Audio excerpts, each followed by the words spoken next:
Welcome back, everybody, to Misguided Magic. We are back here after our mid-season break to discover what happens after you split a party. So last session, everybody attended the banquet. The banquet erupted into a mass of plant monster chaos. A number of people were seriously injured. Fortunately, the only NPC that had been seriously hurt was saved by some of the PC characters, and nobody died. The queen took everybody to her chambers where she accused them of not being politicians and made it clear that most people would not be able to fend off trees if they were sent purely for political purposes. The party revealed a decent amount of info as well as their suspicions regarding the character Piper. Sorry, not Piper, Tibby. Right, different NPCs. The character Tibby. However, upon more questioning from the queen, they decided that they didn't have yet enough evidence to convict Tibby, and it didn't make sense to throw her in prison. Their main concern was that the party was in danger and other NPCs were in danger because Tibby did not want the king to arrive. Tibby wanted the king to stay behind. That was the main proposed motivation. So the queen proposed asking the king to come sooner. She planned to use a sending stone and ask him to come tomorrow. The party spent a little bit of time with the queen. She asked the party to keep an eye on Tibby because Tibby had disappeared after the fight.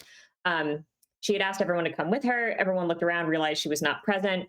Some of the party went back and discovered that Tibby was in her room. She invited them in, showed them that she had stayed behind in order to harvest some of the sort of ooze that these plants had turned into, and had discovered that when mixed with the spores Brosco had obtained from the plane that they had been trapped on, the creature, like a creature manifested, like a sort of writhing root from the ooze. And it was her hypothesis that these creatures were somehow from that plane and had been planted there. She had been doing some snooping. Soon after that, Scoria and Beetle arrived. There was a little bit of a confrontation, a little bit of an argument, and she was asked to go visit the queen. Tibby was upset that the party had not covered for her, but agreed to leave.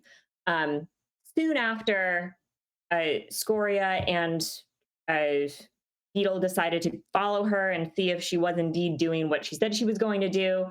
During that time, Brosco and Julian decided to break into her room while she was out.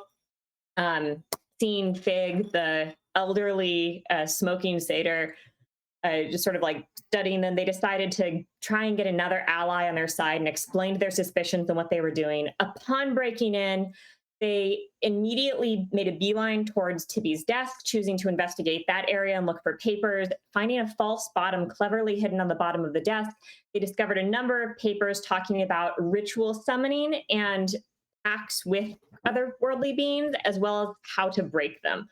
Not spending a ton of time to look really thoroughly through everything, they grabbed the papers, went out, told Fig as they left what had been happening and what they had discovered, which Fig turned against them. And we're going to go ahead and pick up there. So as Fig casts the spell at you, I would like Roscoe and Julian to both make, I believe, intelligence saving throws. Okay. Yes. That's a 4. Oh no. Oh, no. That's a 19 for me. Okay. Not too bad. Not too bad. Oof. All right. So a 19 succeeds. So And a 4? that's enough. Just kidding. So Roscoe, you are going to take 25 points of psychic damage. And you are going to be thrown to the ground. Sorry, this, sorry, that's on a success? yes. You are thrown to the ground. You have this unbearable pain in your head. You can tell something is worming its way through you. And you hear like a faint whisper of voice. You blink your eyes for a moment and see blackness, but then you're able to blink it off, sort of like hunched over in on yourself. Julianne, you also take 25 points of psychic damage. However, when you open your eyes, you are in a dark void.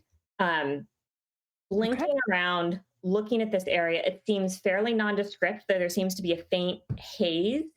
Um, as you look around, trying to get your bearings, you're clearly in another place. You see, sort of drawn in like very faint light, not too far ahead and below you, like in front of you on the floor, the words "Don't move." Roscoe, it's up to you how you would like to react. You are not constrained by this. So you are still outside the doorway. You see, sort of out of the corner of your eye, as Fig casts this spell, she dashes around and she's going to open Tibby's door and sprint in. It's up to you what you'd like to do. She seems to be, I would say, based on the way she threw the spell and took off, under the impression that you were both unconscious or incapacitated.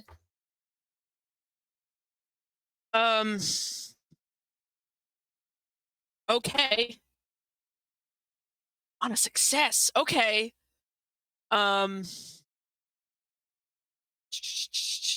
We can see though, or I can see, and she appears, and Julianne appears to be unconscious. To Julianne, me. it's well, I suppose it's however Julianne would react. She's standing.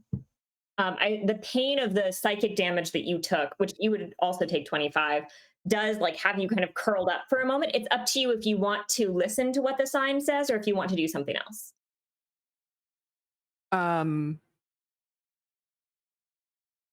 Quick question. Is this considered being charmed? No. Cool. I will not move a muscle. Okay. Did Fig close the door behind them? Nope. Okay. I want to get up and I want to slam the door closed, and I want to try and, if I can, like, want to try and jam it somehow. Can I slam my like one of my dagger into the lock and like try and kind of jam the door? Is that You can try it. Oh, yeah, make a thieves tools check at disadvantage. okay? Thieves tools is.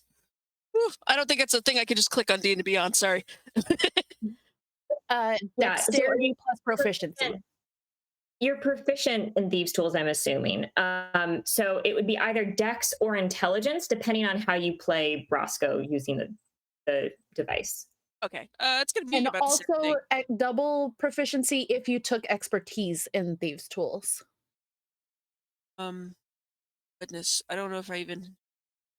Well, how many expertise do you have in skills right now?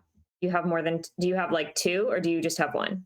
I just have 1, and so I have it in investigation and in thieves tools. Okay, so you double your bonus. Okay, double proficiency bonus. Okay, so I'll do dex. Sorry. Boy. Oh, one of them was a natural 20, but disadvantage. So, and I double the proficiency. So, 23. Okay. You take your dagger and you find a gap, like on the, not necessarily in the lock, because your dagger won't fit in the lock, but you're able to find a place where there's like a tiny gap in between like the actual door handle and the wood, and you jam it in there and you feel the dagger like push into the lock. You lose the dagger, the door is effectively jammed. That's fine. Anything after that is going to be me trying to grab Julianne and pull both of us, like, escape, run away. That's my only other thought. Julianne, you feel some unseen force in the darkness grab onto your wrist and try to drag you. I think I would sort of like exclaim in surprise. Can I hear myself? You can hear yourself. You can't hear anything else that's going on around you. You're essentially in a dark void. There's a sign that says "Don't move" in front of you on the ground. You just took a huge amount of pain to your head. Just grab your wrist now. I'm going to not move my body, but allow whatever external force to do what it does. Can I is there like anything that I can see, or is it just straight up Nope. blackness? Cool. As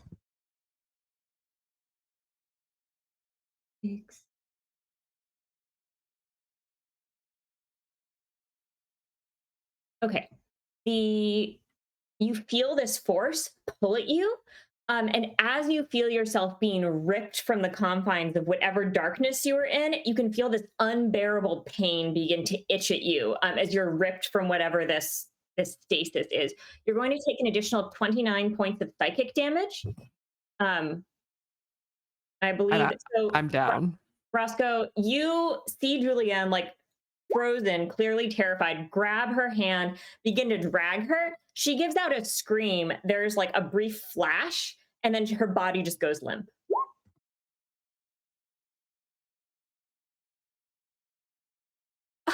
Can I just pick her up and run? Because I don't know. Brasco doesn't know what that is. Yeah. Roll All he initiative. can think is get her out, get out. Julian Right. did get a So 1d4 if I can heal just from Chad. Pick her up and run. Just to throw that out You there. say roll initiative? Thanks, Chad. Okay. Yeah. Roll initiative, Roscoe, and this would be triggered by Julianne's scream. So this would be. Sorry. What?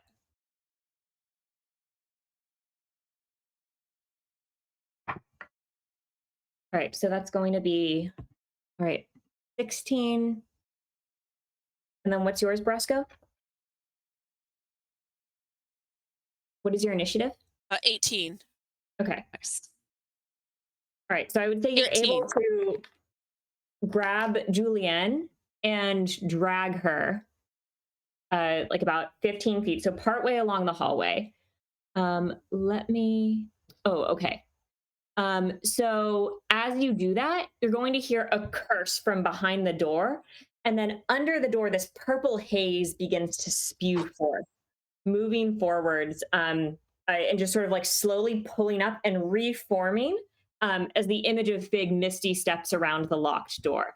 She's going to look at you, hold out one finger, and hit you with a, let's see, a mind sliver. So go ahead and make an intelligence saving throw for me.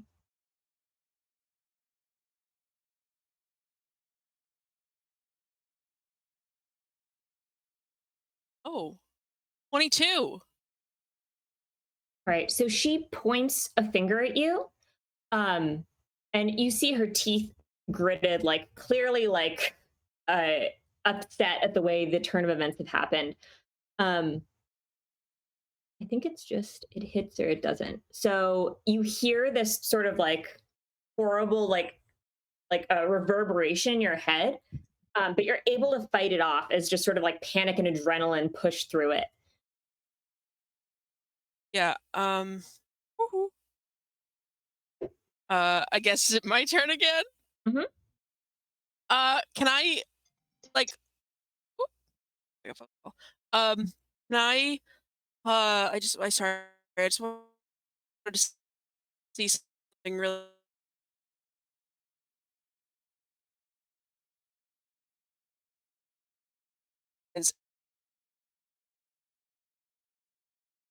Power built. There it is. I count as one size larger when determining my carrying capacity and the weight you can push, drag, or haul Julianne up onto my shoulder and just out the door, like of the building. I don't. Let's see. Well, going over to the map, you would be. Let's grab your people. All right. So you would have been over here, along with. I have 40 feet of movement. And then Big would have been over here. She would have materialized here. You would have been able to drag her about 20 feet on your first turn. That would be the spell. And then you would be able to drag her another 40 feet if you were dashing holding her, because if you're carrying someone, you can move half your speed.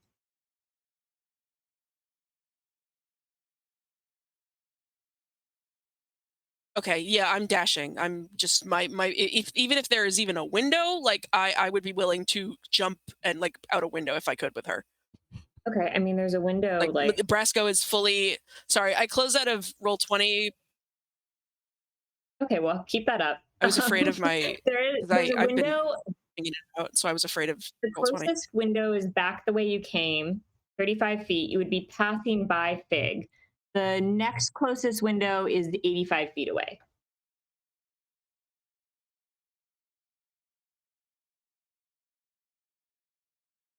Where's the nearest exit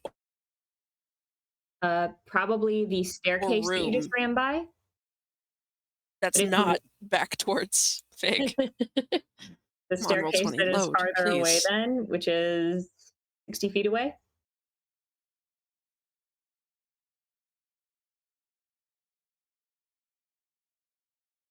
Oh boy. Sorry, let me just trying to get the roll 20 back up. Okay. So if I make it 40 feet, What do you want to do? that put me All right. I'm going to give you a few seconds to decide oh something. shit, Go ahead guys. and continue because this is happening quickly. You don't have a ton of Just time. go for it. It's all good. You Go want to do? crazy, Yeah, go I know. stupid. I'm sorry. I'm just gonna keep running. I want to get the fuck out of here. Wherever the nearest exit is, that's what I'm running for. Away from her, I'm assuming. There we go. Okay, Yes. you can get here. So let me go ahead and move you guys. I think that's right here. Yeah. All right. Is really quickly. Yeah. Sorry. Was this a door? That I've gone in No. there? That is. I don't believe that's the door. The door is Okay. over here by where the plants are. It has the little setup next to the entrance.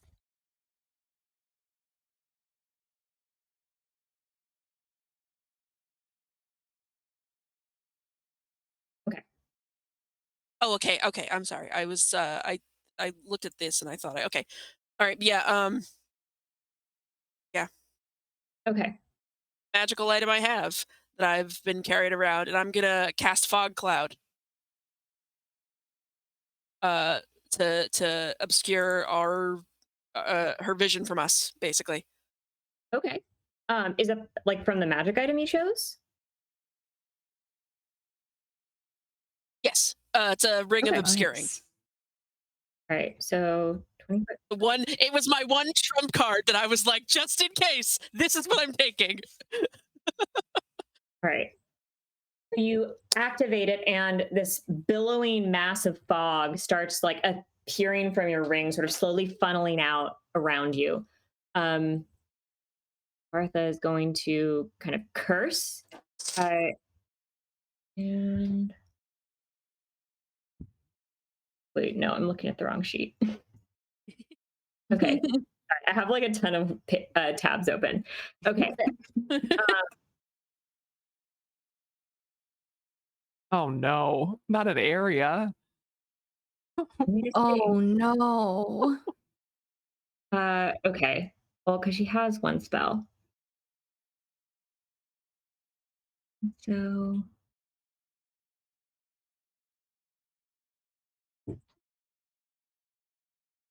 All right. So I think.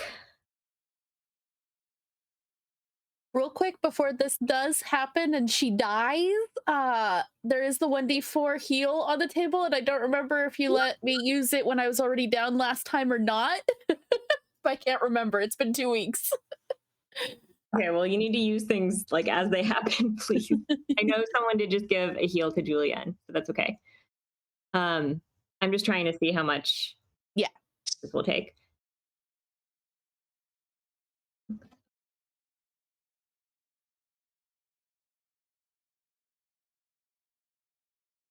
All right. You're going to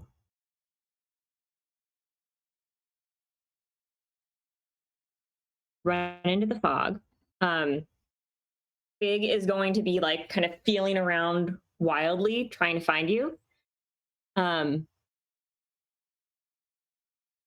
then like partially as they enter the fog, they're going to sort of disappear. And then again, you see the purple mist mixed with the existing mist, and they're going to rematerialize like right around you.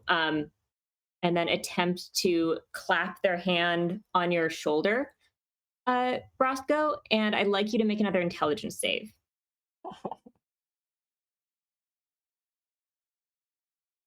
Motherfucker. 6. Okay. I was doing They're so good going on to this. grab your shoulder, and you feel this like intense pain run through your mind. You're going to take 10 points of psychic damage. So I'm so glad I picked an orc. I'm gonna go unconscious, but Relentless endurance. relentless endurance. All right, so you drop to 1. I dropped to 1. All right, Julianne, at this point, you just sort of come out of what's happening. You're surrounded by fog, and you see Fig's hairy legs in front of you, and Roscoe is like sort of has you under his arm. What would you like to do? Oh God. I see this. You have 3 hit points. Fantastic. So you feel horrible. You have the worst migraine you've ever experienced currently. Okay. I am going to, seeing the hairy fig legs in front of me, I'm just going to look, understand the betrayal of whatever's happening here, and cast Bane on her. Okay. And that's wisdom? That is charisma. Charisma. Okay. That's going to be 19. Yeah, that saves. Okay. Okay.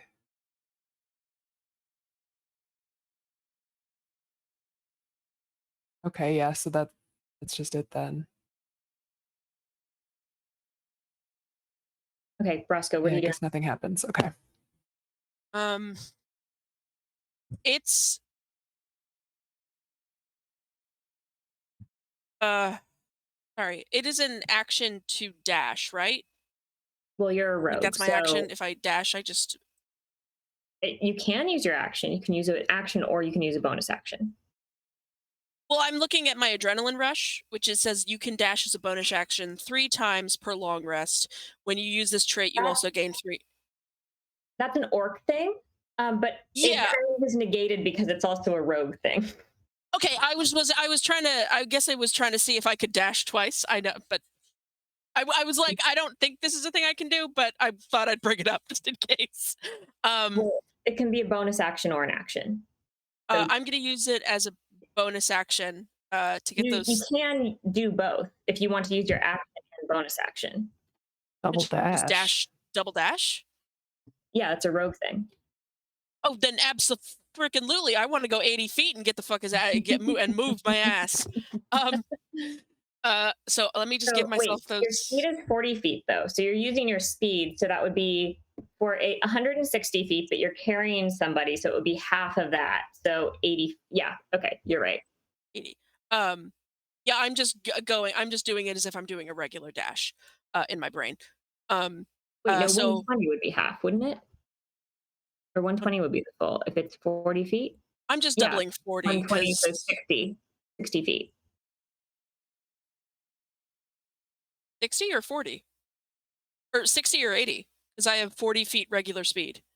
4, 8, 12, 120. Yeah. So, I'm so sorry. So you can dash 60 feet. Yes. Okay. Math is hard. Listen, we are gay. We do not know how to do math. It's going to take a minute. No math. This is where the window is. You see the little gap? That's what you're going for. This is a door, right? That is the door to, the king's rooms. King's rooms? Okay. Ooh. I think those are going to be locked. And this goes. This staircase goes down or up? Goes downstairs. Okay. I'm going to run to the staircase and run downstairs. Okay.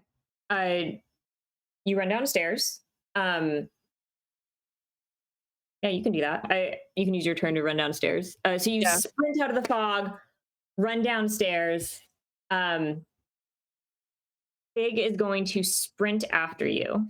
So they'll be able to get, let's see, 30. They're going to, let's see how many spell slots they have.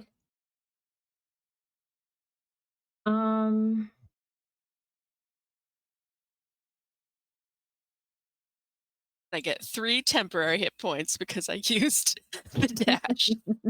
Woohoo! Nice. Go ahead. Living on a prayer. Right. Oh. You hear their footsteps, and then that's it. You don't see anything else. As far as you can tell, they are gone. Great. It's I believe it's Julianne's turn. If she Yeah, I wants would to. say if you would like to act that you are still in combat, you definitely can. Julianne? I am going to heal myself a little bit Okay. first and foremost. 25 points of healing. Okay. Bing, bang, boom. Ooh, very attractive. Your wounds, baby. I was feeling Just saying. not so good, so we're Well, getting I back was- to it. I was at 26 hit points. She hit me for 25. Then I died and did resultless endurance. Okay. And we Anything don't else? know. You're being Where carried by Brosco right now. Hi. Hi. Did we see where she went? No. We got to get the fuck out of here and get help. Okay. I can move now. I'm good. Okay, if it's amenable to her, like putting her down. I know we're still in combat, so maybe I can't put her down until it's my turn again. But You can ask her. you want me to put you down? Drop me. All right, I'll put her down. Which means you have your movement. Yeah. Because I carried you. Thank you. If we can get anywhere where there's cover of any kind or something, let's bolt. You got to get back to the Where do you castle, wanna I go? think. Okay. Run. Just Run. I'm running. Just run. Dash after dash. Okay. You guys sprint outside.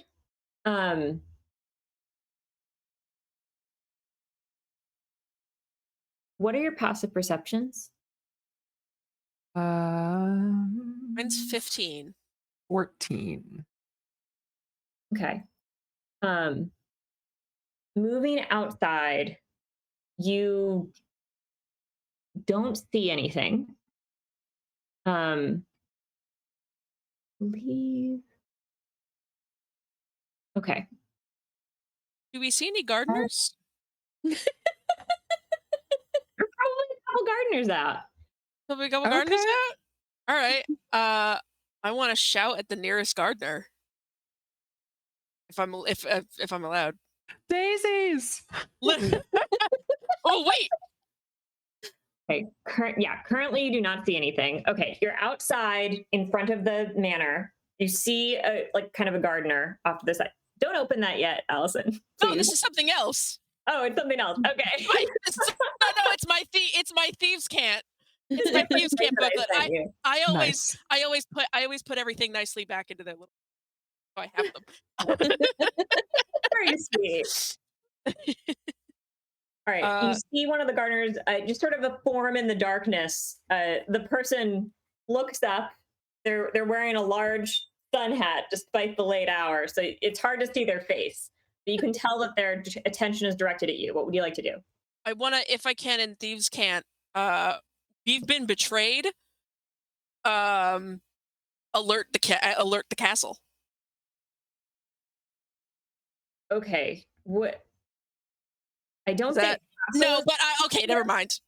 Sorry, I want to. you can say like betrayal or like enemy untrustworthy. You can say danger. Yeah. You can Oh, say in danger. I hate codes. It's not true. That's not true. That's not true. I love codes. As Brasco's signing, I'm running along. I'm just like, help, help, help, help, help, help. Hearing that, I'll go, fuck it. And just say out loud, we've been betrayed. Tibby and her people aren't trustworthy. Tell the castle. Okay. I mean, so you know that these people are not necessarily loyal to you. There's one person you've entrusted to your service for 3 days, but they're doing things for you. What are you offering? Some sort of like, you would know just based on your background that if you shout out an order to a spy, they're not necessarily going to follow it. They're going to catalog that information, but I don't know that I'm necessarily shouting out information to a spy at the moment. I think I'm shouting out information to somebody who works for the castle. Anybody. I think I'm literally just going. If we're being attacked, you need to tell people. I mean, like you would know that night gardening isn't really a thing. Like everyone you've met so far who is randomly gardening at night is a spy. All right, then fuck this guy. I'm gonna just keep running towards the castle with Julianne, because if I know for sure, then that's not gonna be a point of assistance, at least not in our current situation. Then fuck it. Yeah.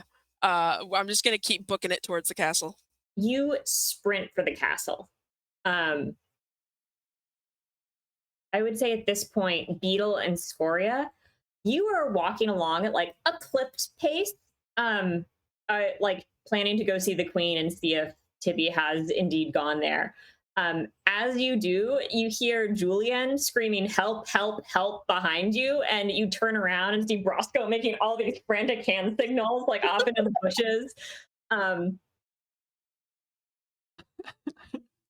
You know, my dear, I think we're in a bit over our head, but I do believe our associates need some assistance. And Beetle is just going to turn on a heel and start with her cane as quickly as she can. Where Brosco's Gloria's yelling. gonna see her still struggling and catch up to her and touch her arm and cast Cure Wounds at 2nd level. Okay. How many points of healing? Is give me 1 second.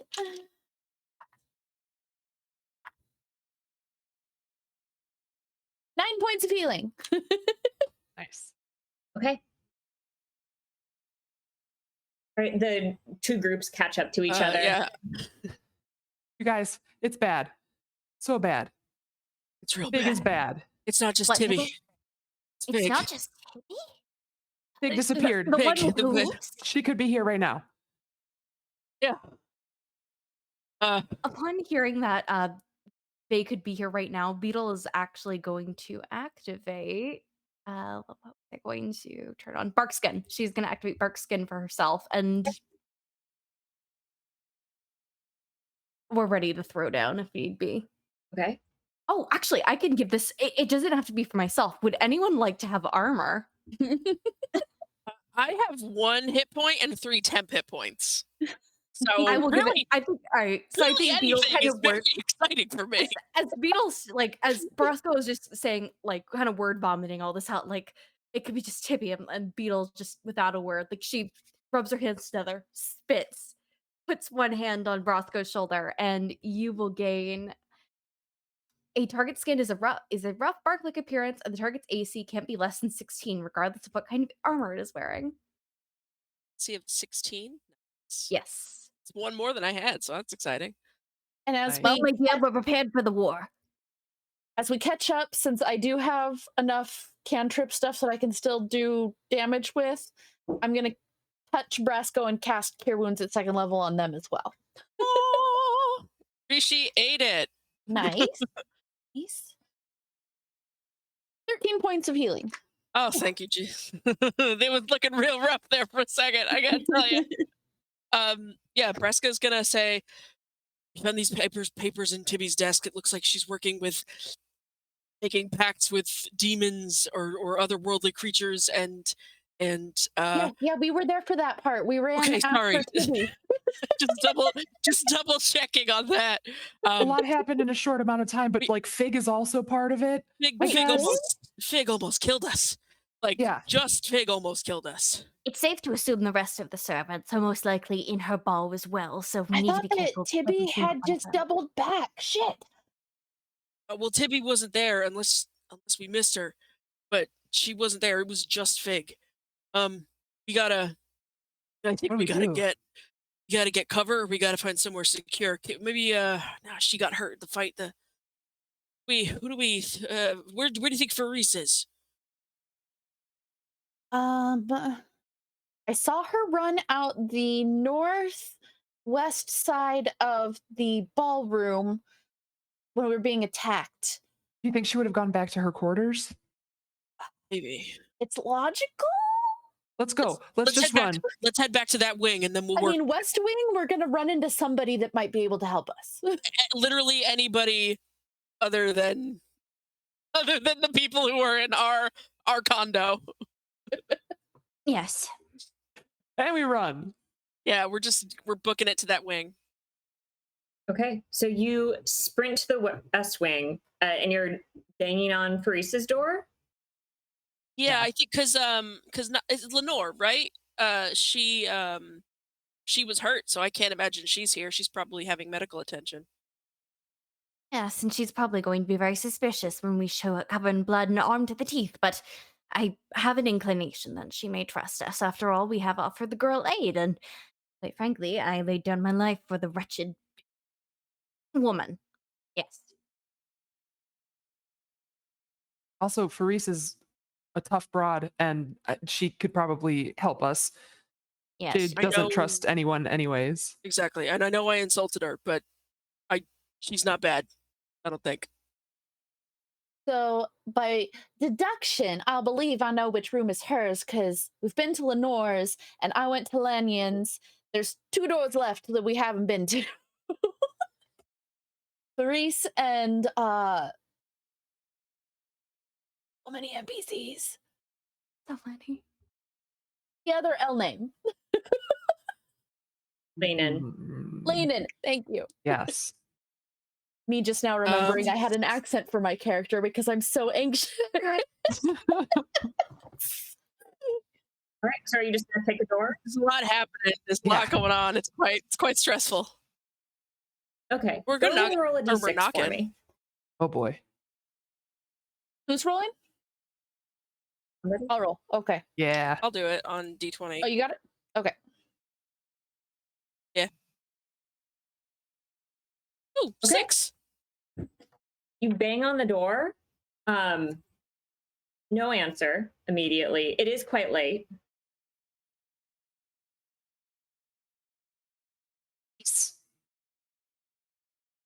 Maurice, please.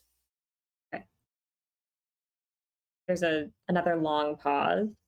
And then you hear her voice, like a bit muffled. Door is not opening. Yes. I'm sorry. I called you a bitch. I am not a politician. We need your help.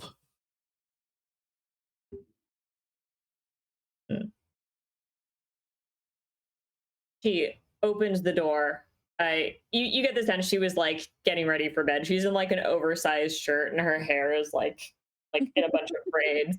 And she gives you a hard look and she says, apologies that come with requests for favors are seldom authentic. And she stands back to let you in. Yeah. And he's going to go in and just be like, Things have gone pear-shaped for reason. It's bad. Least Fig is a bad guy and possibly Tibby too. I think Tibby's definitely a bad guy. I know what they say, sins of the father applies to the employer. So, yes, Faris, it is urgent. We took some of the papers, didn't we? From her desk? You took a few, yeah. Okay. I just wanted to have we had something. Brasco is gonna like close the door behind them and just make sure it is very securely locked. I mean, there aren't like a million locks. I know he's just. There's a deadbolt. I think he's just doing that thing of like, I'm a man who knows his way around locks. It's locked. Like, you know. Okay, you lock the door. You turn that deadbolt. Yeah. Okay, Maurice, just leveling with you here. We're not politicians, as you well know. We You were told me hired. this before. Yeah, I know. We were hired. We genuinely want good things for the nations. That's all well and good. But it seems like our employer is not exactly who they claimed to be. Not At the least- king, for reference. No, just no, Tibby. Tibby, and things are looking bad right now. Really? And Oh, Brasco's so- gonna look over and go. Brasco's gonna look over and go. If everything that's been going on right now is exactly what I think it is, then I'm pretty sure we know the culprit of what happened 20 years ago. Really? So you come here to tell me that your employer still wants peace, and yet everybody you have come with have made efforts to sabotage this, despite us Looks like- all being attacked just now, and my friend being severely hurt. I understand your skepticism. And I am not a woman of political plays or whatnot, but I know you have healing magic. Someone begged you to heal my friend, and you pinched her wound closed. wait, me? Oh, Beetle didn't try to heal her. She was just not dying. Well, heat of the battle, and beside that aside, we will shelve this for later. But I'm just saying the situation is urgent. This is a matter of national security. It may even involve demons. Why should I trust you? Well, either we get murdered and there's never any peace, or, you know, we get murdered. You really don't have anything to lose here except we get murdered. Except I'm caught up in some sort of implication with whatever you were doing in an effort to prove your own innocence. All right, fine. You know what? Let's just go. Let's go find somebody else or find the queen. Let's go find the queen. Hey, Faris, is Lenore in her room? No, she's in the infirmary. Came back from sea. And does she need more healing magic? Do you have that? Yeah, I mean, we were sort of ordered away right after the fight, but if she still needs help, I can try to help her. Make a persuasion check for Greece. Okay. 19. Brasco's not saying anything, but if it wasn't for me, she'd be dead. She'd be dead. Right? It's true. I stabilized her. If you're like, you kids, she would shut, but you couldn't do battlefield medicine. I'm trying to gain favor. No, I know, we're not saying anything. He's asking for a favor. All right. Her expression softens ever so slightly. She gives a nod. You would like to help her, I would appreciate it. Sure. Would I know where the infirmary is? She'll show you. She'll Okay. Tori is swaying a little bit on her feet still because while she did get healing for herself, she's still kind of low. But she pipes up with, I mean, I'm a little tapped out tonight, but I can also help with healing after I sleep. I'm so tapped out though. She completely ignores you. She just sort of like shoots you a very flat look, and opens the door, gesturing for you to leave. I'll just be silent following her to the infirmary. She closes the door behind you, strides up, sort of following a step alongside you, Julianne. She sort of like looks to the side. You swear you had nothing to do with that attack. Nothing. The only thing that I can say is that those trees felt familiar.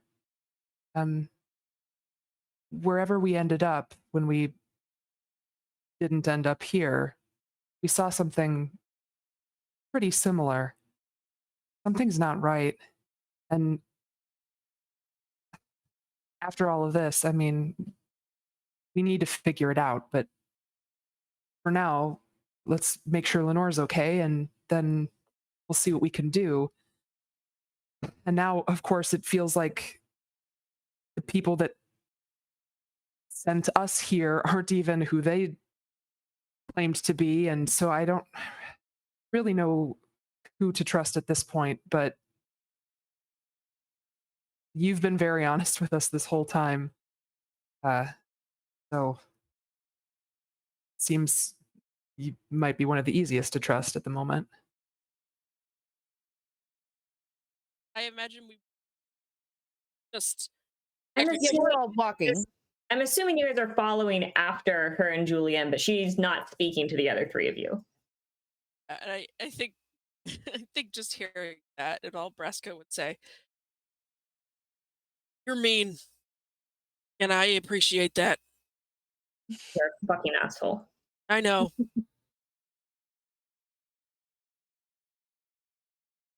He turns back to Julianne. Seems plausible someone has set you up. Taking people off the street, throwing them into a situation they're expected to fail at. I think they might be surprised then, because we're not about to give up. Imagine so, you're still alive. Your Against people, all odds. your people are known for plant magics, are they not? Uh, our people? My people? Do The we, Vertolfen people are. I've got to be honest with you. This is my home here in Findere. If we're being completely honest, not a one of us, I think, is actually Vertohin at all. from the Vermilion Coast. Galaros Islands. Swamp of no importance. Isn't the Vermilion Coast in Vertohen? It's a little more lawless, but yeah. Very We well. have seen a lot of I guess plant adjacent magics and things. The more I think about it, the more I. Every time we've talked to Tibby, she's been doing something. I don't know. I mean, it seemed reasonable that she would be preparing for the arrival of the king as planned and all of that, but it seems highly suspicious at this point. I'm starting to. Known for her fierce protection of him. Well, we can certainly see that. I'm starting to think she was the one who sent us where we went. Intentional sabotage, then. I'm going to have to apologize to Honne. She brings you to a nondescript door and opens it, and you see inside are tons and tons of plants, like just sort of like calm, dark, warm decor. Still very opulent, but like ferns, ivy, things that do well without like a ton of sun everywhere. A number of beds, the only occupied one of which seems to have a curtain drawn around it. Therese just like strides forward and throws the curtain back. Lenore, who was sleeping, like startles awake. Scoria does go over and take Lenore's hand. Hello? How are you feeling? Surprised and not especially well. Do you mind if I take your hand? I think I might be able to help. Your hand in yours. And I will cast another 3rd level Cure Wounds. 16 points of healing. Okay. I watch as like the bruises and like maybe clear broken rib bandaging around Lenore like heals completely. Like you feel this like wave of healing push into her and it just sort of like blossoms throughout her body, bringing a rosy tint to her cheeks. She gives like a gasp of surprise and relief. Oh my God. That was amazing. Is that better? She seems completely fine. Okay. Yes.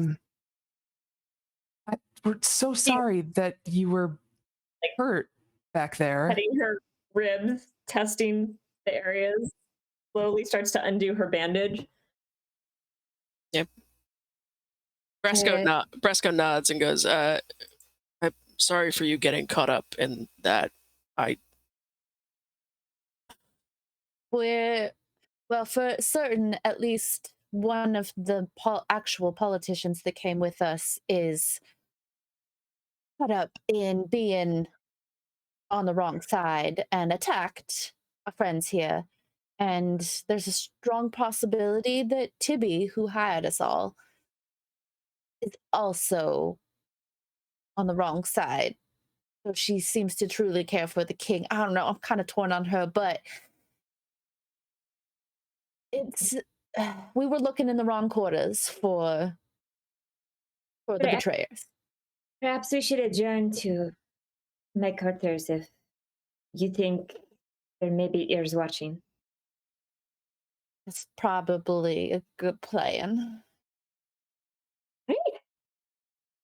She like steps out and sort of like fluffs her outfit and then like pulls out like the nightside drawer. There's like the hotel pen and paper, and she scrawls a quick note like "was magically healed." You can tell she has very nice penmanship. It's like professional calligraphy flourishes, and she just tears off the note and leaves it on the pillow. We can adjourn to my room. Can I make it as we're moving along and stuff, can I make like a perception or an investigation check of just like I am on the lookout for anyone or anything that might be following us or keeping an eye on us? Yeah, sure. Make a perception check. Ooh, I'm gonna use my advantage that I have because or inspiration, but same thing. Okay. Not really much better. Is it, again, as always with my life, is the line on the bottom a 6? Yes. Okay. Literally every time I roll it, I have to ask. I mean, if the line is by the circle, it's 6. If the line is by the tail, it's a 9. Oh no. Just need to get you the ones that have the dots on them. I know. Yeah. That's a 13. I'm always, especially because they're right next to each other on this dice. So I'm always like, it could be either one. I don't know. Anyway. All right. As far as you can tell, nobody is following you. It's very late at night. I would say it's like maybe close to 2 a.m. as you guys make your way through the deserted halls. It's oddly barren, everything echoing on the like bluish marble staircases as Lenore leads you back to her rooms, opening the door, letting you in.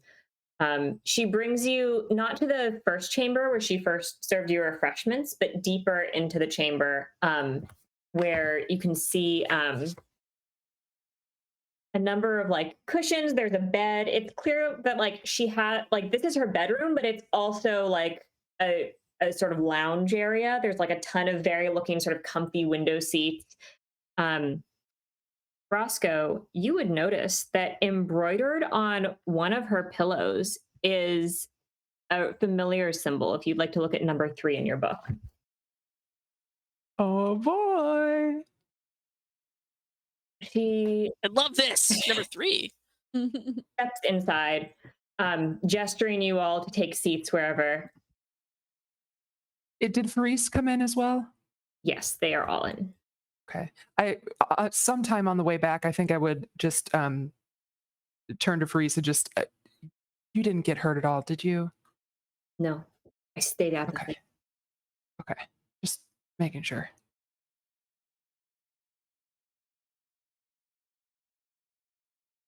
Very well. So Lenore looks to all of you. Should I prepare tea? That would be really nice. Okay. That would be nice, actually. She leaves. Faris leans forward. I'll come help you, and I'll go help with the tea. Okay. You can see that Lenore is moving kind of like tenderly, like almost as if she's like can't quite believe she's no longer injured or has maybe some phantom pain. She's expecting it to hurt, and then when it's not, it's like, hey. Okay. Gloria definitely is like bruised up and probably has like her shoulder is sore because she probably dislocated it, and one of the heels kind of put it back into place, but she's beat up. Oh. There's quite a encounter back there. Yeah, I was not expecting. I think after being attacked by trees in the demiplane, I wouldn't trust trees, but we inside. Yes. You said that you were a mercenary. Is that something usual for you? I mean, I've had some run-ins. Mostly it was just like bandits on the road kind of thing. And then when I met Tibby and was hired in the first place, we fought some sort of monster in a basement, and there was viscous sand involved, and things just got real weird real quick. I must say, I don't envy you quite as much. It seems less glamorous than it sounds. Yeah, she kind of rolls her shoulder and it like pops and like slides fully back into place. And she's like, Are I you? mean, I do have the help of some, some others behind me, those of them that followed with me, but both myself and a couple of the others have been blessed by the gods enough to keep us alive this time.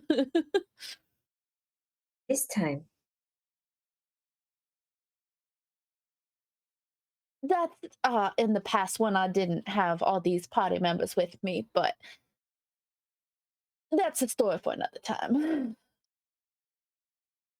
Seem to have led quite a life. She takes a few different pinches from like different tea strains and is like mixing them, clearly giving everyone like an individualized cup. As the water starts to boil from the little teapot that she's put on the what you assume is an enchanted stove because you can't see a fire. Are you an herbalist by chance? I must say, you have a very intricate brew system. Are you following him behind them? Oh, yes, under I the was. impression she had. Yeah. She might is gonna leave Scoria alone with Lenore. She's Lenore, my like, grandma. She just like kind of just pops Yeah, up from where she was sitting. just like from under behind the couch. You're quite the shadow to your friend. I would never let Scoria go without any due supervision. She is dear to my heart. We almost lost her in that terrible event. Which, by the way, are you doing quite well after that? I was able to do a little battlefield medicine, but it's not quite like healing magic. No, it seems healing magic is not quite like anything. Truly, it is something else. Might I have a bit of that? It looks simply delectable. Like, I'm just shoving myself in between these two, like, like right as like they're having, like, I imagine it's like that, like they're nose to nose, and just Well, Beetle nose to shoving elbow. herself- Oh.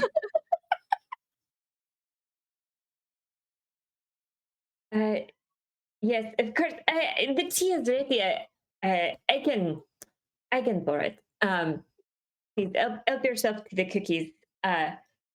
They'll just sort of blushing a little bit, like take a handle and like pour the tea for everybody, carrying it back in.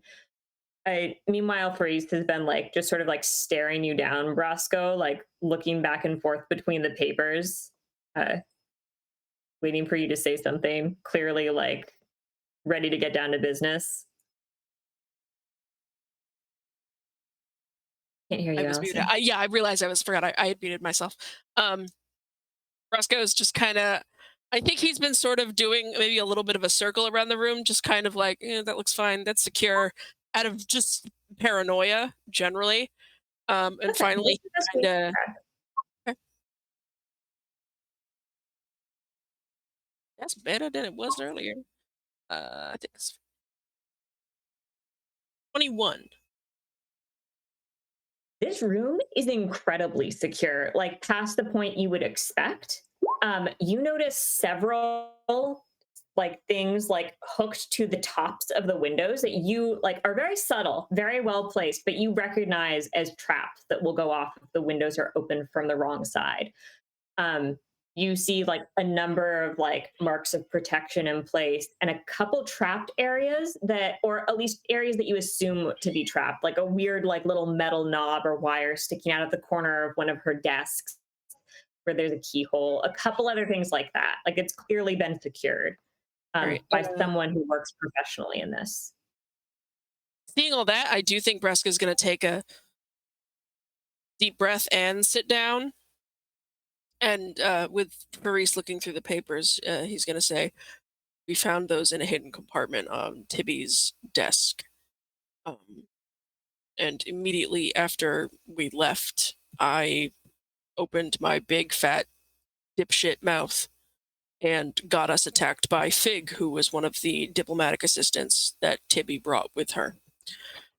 We were blinded, and Julianne, are you okay? I wanted to get you out of there. I didn't. No, thank you. It was all happening very fast. I'm fine.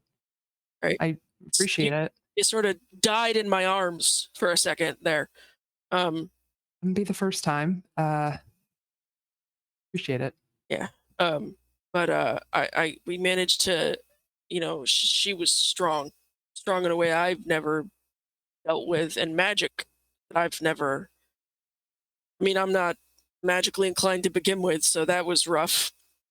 And then we just sort of ran because we weren't going to survive if we stuck around. See. Was there anything else in the room, or did you only discover or search the desk? She was working on potions, and she had analyzed the ooze of the trees that attacked us, along with some spores from the demiplane we went to. She had sort of fused them together and created a facsimile of the creatures that attacked us. This is something you discovered or something she showed you? Something she showed us. But she also ran away and didn't come with us when we spoke with the Queen, because immediately after we were attacked at the ball, the Queen took us all to her rooms and interrogated us. But Tibby disappeared and wasn't there for that. Did she tell you why? No, actually, she was angry that we didn't cover for her. Victoria's walking back in with Lenore and stops. Oh crap, Tidby's on a way to see the queen. If you'll remember, Allison, just because I know it's been a couple weeks, she was upset you didn't cover for her, but she said that she had stayed behind because the servants immediately started cleaning up the scene and the trees, which had dissolved into goo. Oh. And she wasn't sure where they were taking those things, so she stayed behind invisibly to gather samples to see what they were trying to hide. Okay, I'll relay that then and say that she said she stayed behind invisible because the servants were immediately cleaning up the scene. And she collected some samples. I don't. And to me, what seems the most suspicious is that, so you've got Tibby, who we go back and forth as to whether or not we should trust her, and so maybe she was just staying back to gather samples to gain knowledge, and that's all well and good, but she's also harped on how stringent she was when interviewing people for this team and putting things together. She's very careful, and then you have Fig who attacks us, and what's that about? I don't think we can trust Tibby, and I don't think we can trust anybody else she brought along. She picked us up off the street. That's what she did. Why? I thought it was because she wanted extra protection and people who could take care of themselves. But if that's the case, why all this other shit? Indeed. I don't trust her. And I don't trust anybody else that's in that building. Fig or Mishmish, whatever his name is. Around that time,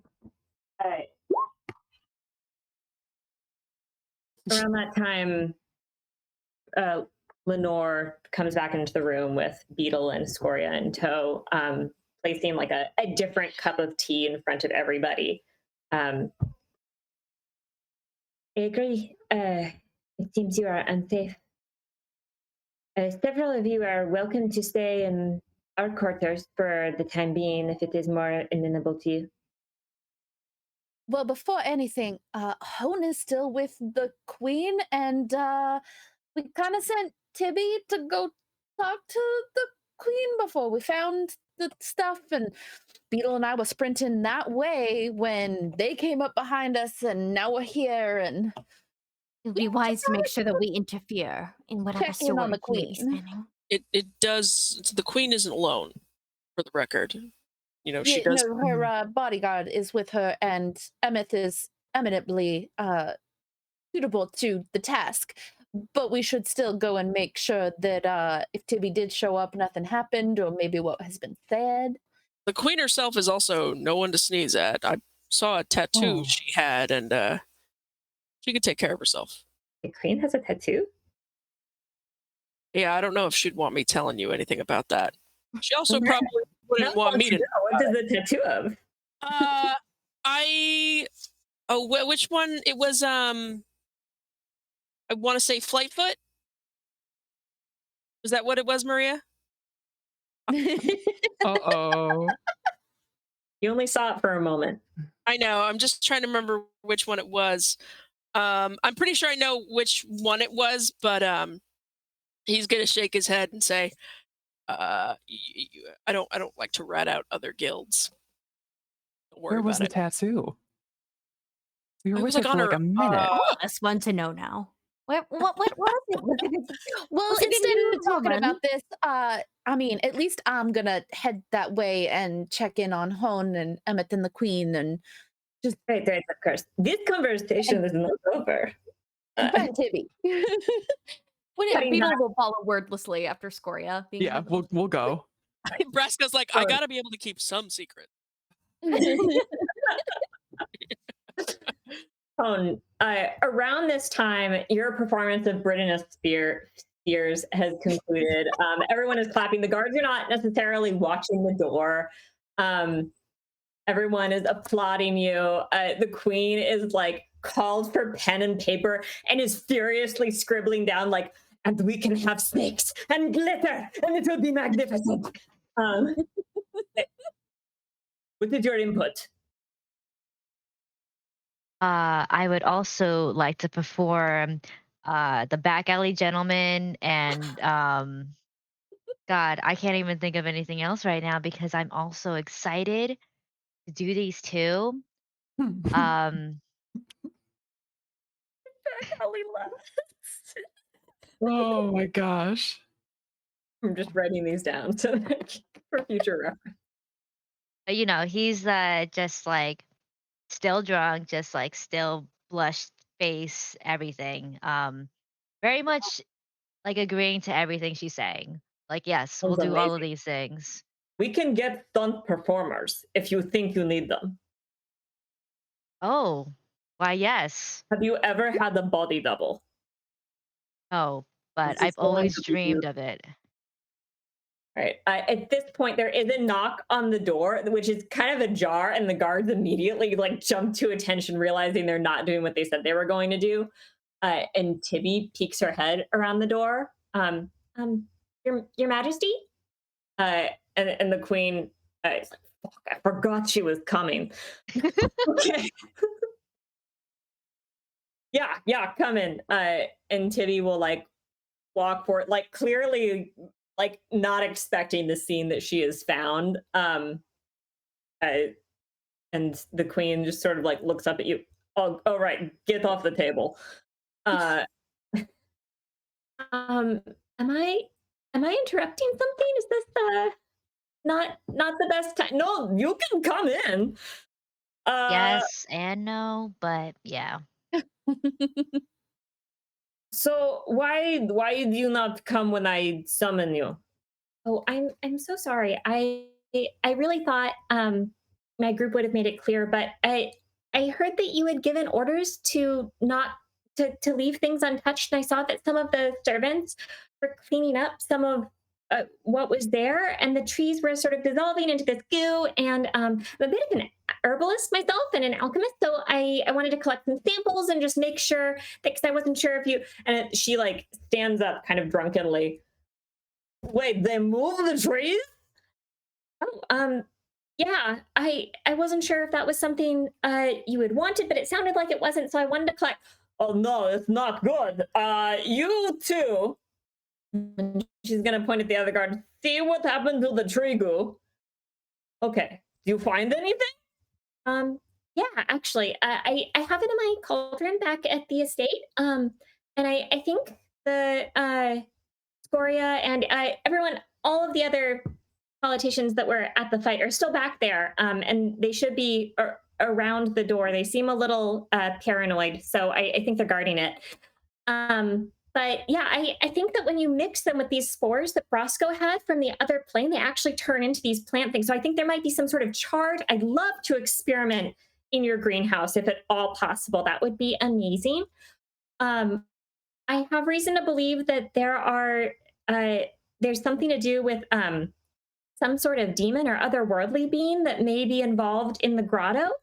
And I've been doing some research. I'd love to make a presentation for you, but I can show you all of this maybe in the morning if you're feeling better. And she's kind of like the queen has sort of slipped back into her chair, like no longer particularly interested. And she just sort of like waves a hand, is like, yeah, okay, maybe later. But that's good. Yeah, put the cauldron and you can bring it here. I'll give you a little baby cauldron to bring it in. And I should stay here because it's better protected. Oh, yeah, I don't have a baby cauldron, but I can definitely put it in a cup or a mug. Yeah, okay, a mug is good. And she just kind of like gestures at home. If you are done dancing, you may leave. Okay, my queen, Your But we Majesty. will plan this later. And as the two of you walk out, Tibby kind of like turns to you. Dancing? Were you dancing on the table? Yes, and she loved it. You should have seen me. It was amazing. And now she wants me to perform in front of everyone. This is like a dream come true. I'm Will so you sorry, understand? but you don't look like a trained performer. You don't know. Well, actually, actually you're right. But I can do this. Are you actually going to do this? You can see she's like hyperventilating a little bit, like clearly like going through a million different things in her head. Yes. And I'm gonna perform in front of the king, and it's gonna be a great time. Everyone's gonna love it. I think actually the king would think that's really funny. But I don't know if the rest of the court is gonna be seriously if you're performing with what did she say, a body double? What's a body double? Someone else who looks like me but does the crazy stunts. But I may also do it too. We don't know yet. What crazy stuff do you can do? Please don't do this. It's okay. We're gonna be okay. And it seems like whatever you're doing interests the queen too. So I'm also looking forward to your presentation. Oh my God. We're gonna have all sorts of talents going on, like a show and tell for Peach Tea is not everyone. a talent show, Hone. This is serious. Okay, we need to get you acrobatics training within the next week before the king gets here. Oh, I totally am. I will be practicing every day. Going to be here in 8 days. Every day. You learn acrobatics in 8 days. I really would not. We'll talk about this when you're sober, but I just.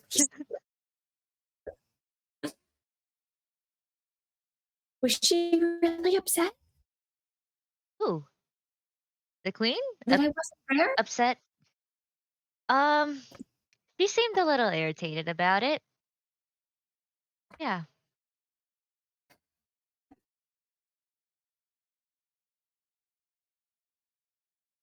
Okay, is what it is. Your friends are really paranoid, you know. Oh, yeah. You you walk past the rest of the way. Just sort of like occasionally she'll say something like, "Well, what's your set gonna look like?" And like go really quiet at your answer, and then like clearly like she's thinking about it and like going to worst case scenario scenes, and then like will occasionally like ask another question very softly, and then have some thinking time It's again. what you're thinking, but better. Um, the rest of you, as you are leaving, I would say going up to see the queen, you see sort of like leaving out the main entryway, Tibby and Hone walking back the way, like back to your estate. Well, hey, guys. Hi. Hey. What's going on? Bad shit is Uh, going on. Happened. Obviously. Maybe I've got a question for you. What? How long have you known Fig? Well, I mean, she's been with us maybe 15 years, but I didn't work with her intimately. She was more of an envoy sent to other areas of their Tohin. And do you trust her? I mean, the king trusts her, and I think she's not necessarily that interested in politics, so it doesn't particularly matter. I think she is able to take care of herself, and since we were worried about assassinations, I thought it was a good idea that she come. Do I believe what she's saying? Do you?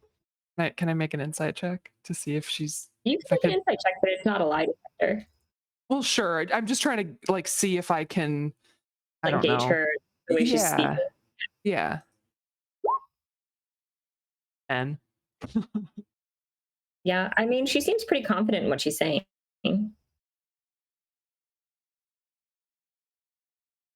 okay.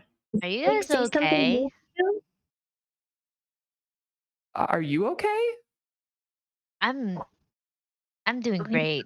I'm a gonna be solid dance performing acrobatics for piece everyone. for the peace mission. Okay, that is concerning and interesting on its own merits, but maybe I'm gonna be straight up. Yeah. We don't really trust you with things that we found in your room, and biggest straight What are attack you in my Julian room? and Brasco. What? Fig attacked us. And Yeah. I we haven't been able to ask her about it because she was pursuing us and then disappeared. Okay. Uh, well, and then she's like gonna make an about face and kind of like steer drunken Hone in the other direction. Look, Tibby, I know. Uh,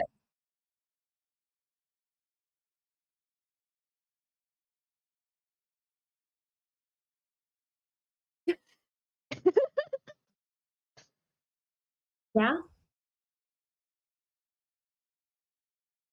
Oh,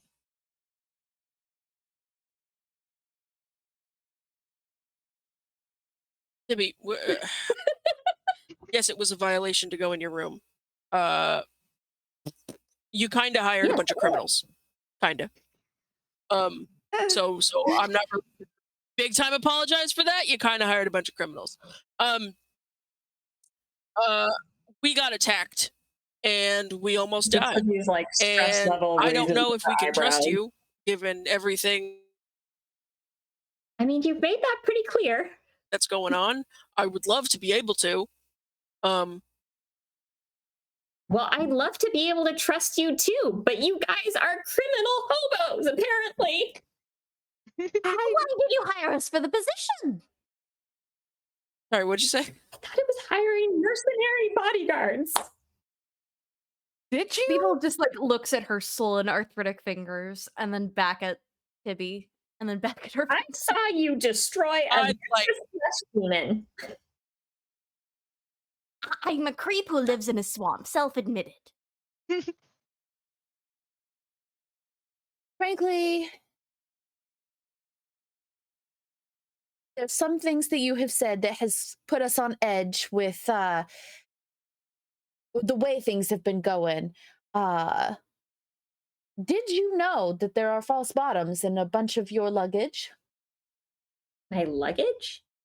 or the desk, Yes. not the luggage, their desk. I asked them to be put there.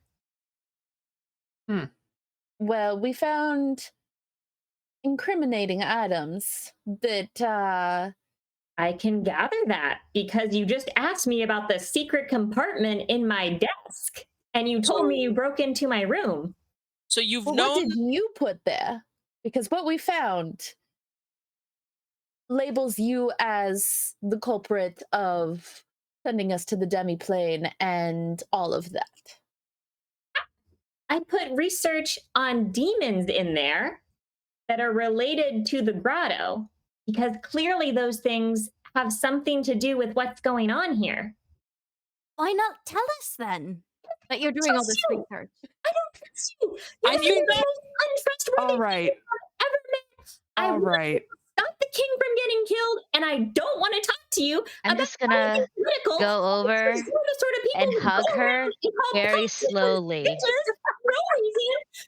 And she's like, her arms are like pinned at her side as well. Tibby, Tibby, Lays his listen. head on her. We should probably go somewhere and sit down and have a very open and honest discussion about what's happening here. Oh, sure. Let's just go back to the murder house where people are being attacked. Well, obviously not there. We have come to at least somewhat trust, and they trust us, Lenore and Faris. And they at least know about the attack. So if we want to head that way. What knows about the attack? You've known these people for Well, Yeah, and they Squire hate was us. ruined by one of them, so What do you mean ruined? She's very sexy. Are you You can all serious? hang out in That's my for sure. room if you guys want to. Jesus Oh. Christ, Honne. oh, Look, I listen. Lenore's chambers are pretty heavily secured. She has a symbol in her room that designates her quarters as protected and under protection. Okay, by the guilds, by the thieves' guilds. Gang? I It's mean, if better- you're protected by a gang, you couldn't be safer. it's pretty secure in a way that I really can't fully stress to you. The bottom line is there is a lot of Okay. undercurrents in everything that is concerning. Lenore is under some pretty heavy duty protection. I feel if we go back to her rooms, it's about as secure of a conversation as we can have. precisely. But we do need to have a conversation because you don't trust us and we're having a hard time trusting you. We want to, against perhaps our better judgment, but things are not okay here. We need more information and we need it now. You can't have secrets. I understand that we are not exactly the group that you would have chosen if you had the opportunity. But we cannot hide secrets from each other, or this is going to get so much messier, and we are all going to end up squished into a pulp by whatever horror comes out of there next. Go ahead and make a persuasion check, Beetle, at advantage since you have the rest of the party helping you. Yeah. Thanks, bestie. I also love every now and I don't know if you can see it on Twitch, but every so often a kitten shows up in the background of Maria's. And like he's right there right now, and I just look at him go. All right, I'm gonna make persuasion checks. All right, first one. Is a 16 okay? That's a 16 total. There are varying degrees of success, so see if you get higher. Oh, I'm yeah, I still rolled a holding 6 and a Tibby 16. and I'm petting her head.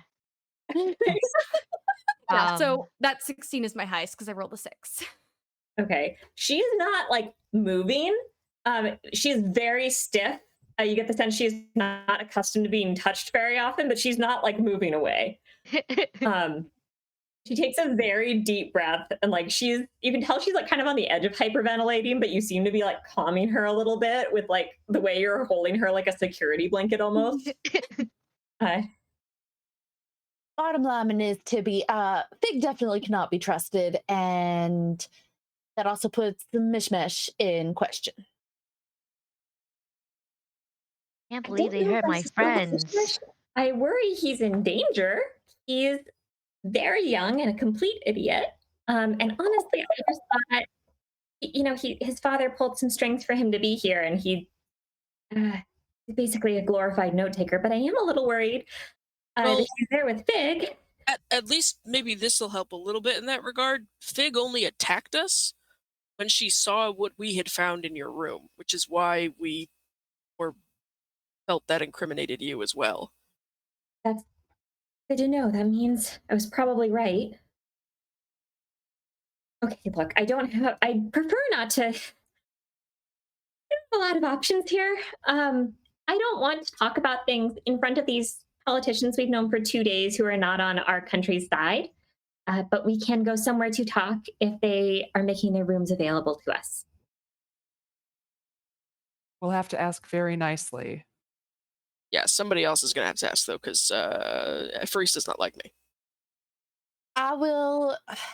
I mean, they both have seemed to put the trust in me, so I will go ahead and ask and see if we can't at least use the sitting room of Lenore's room.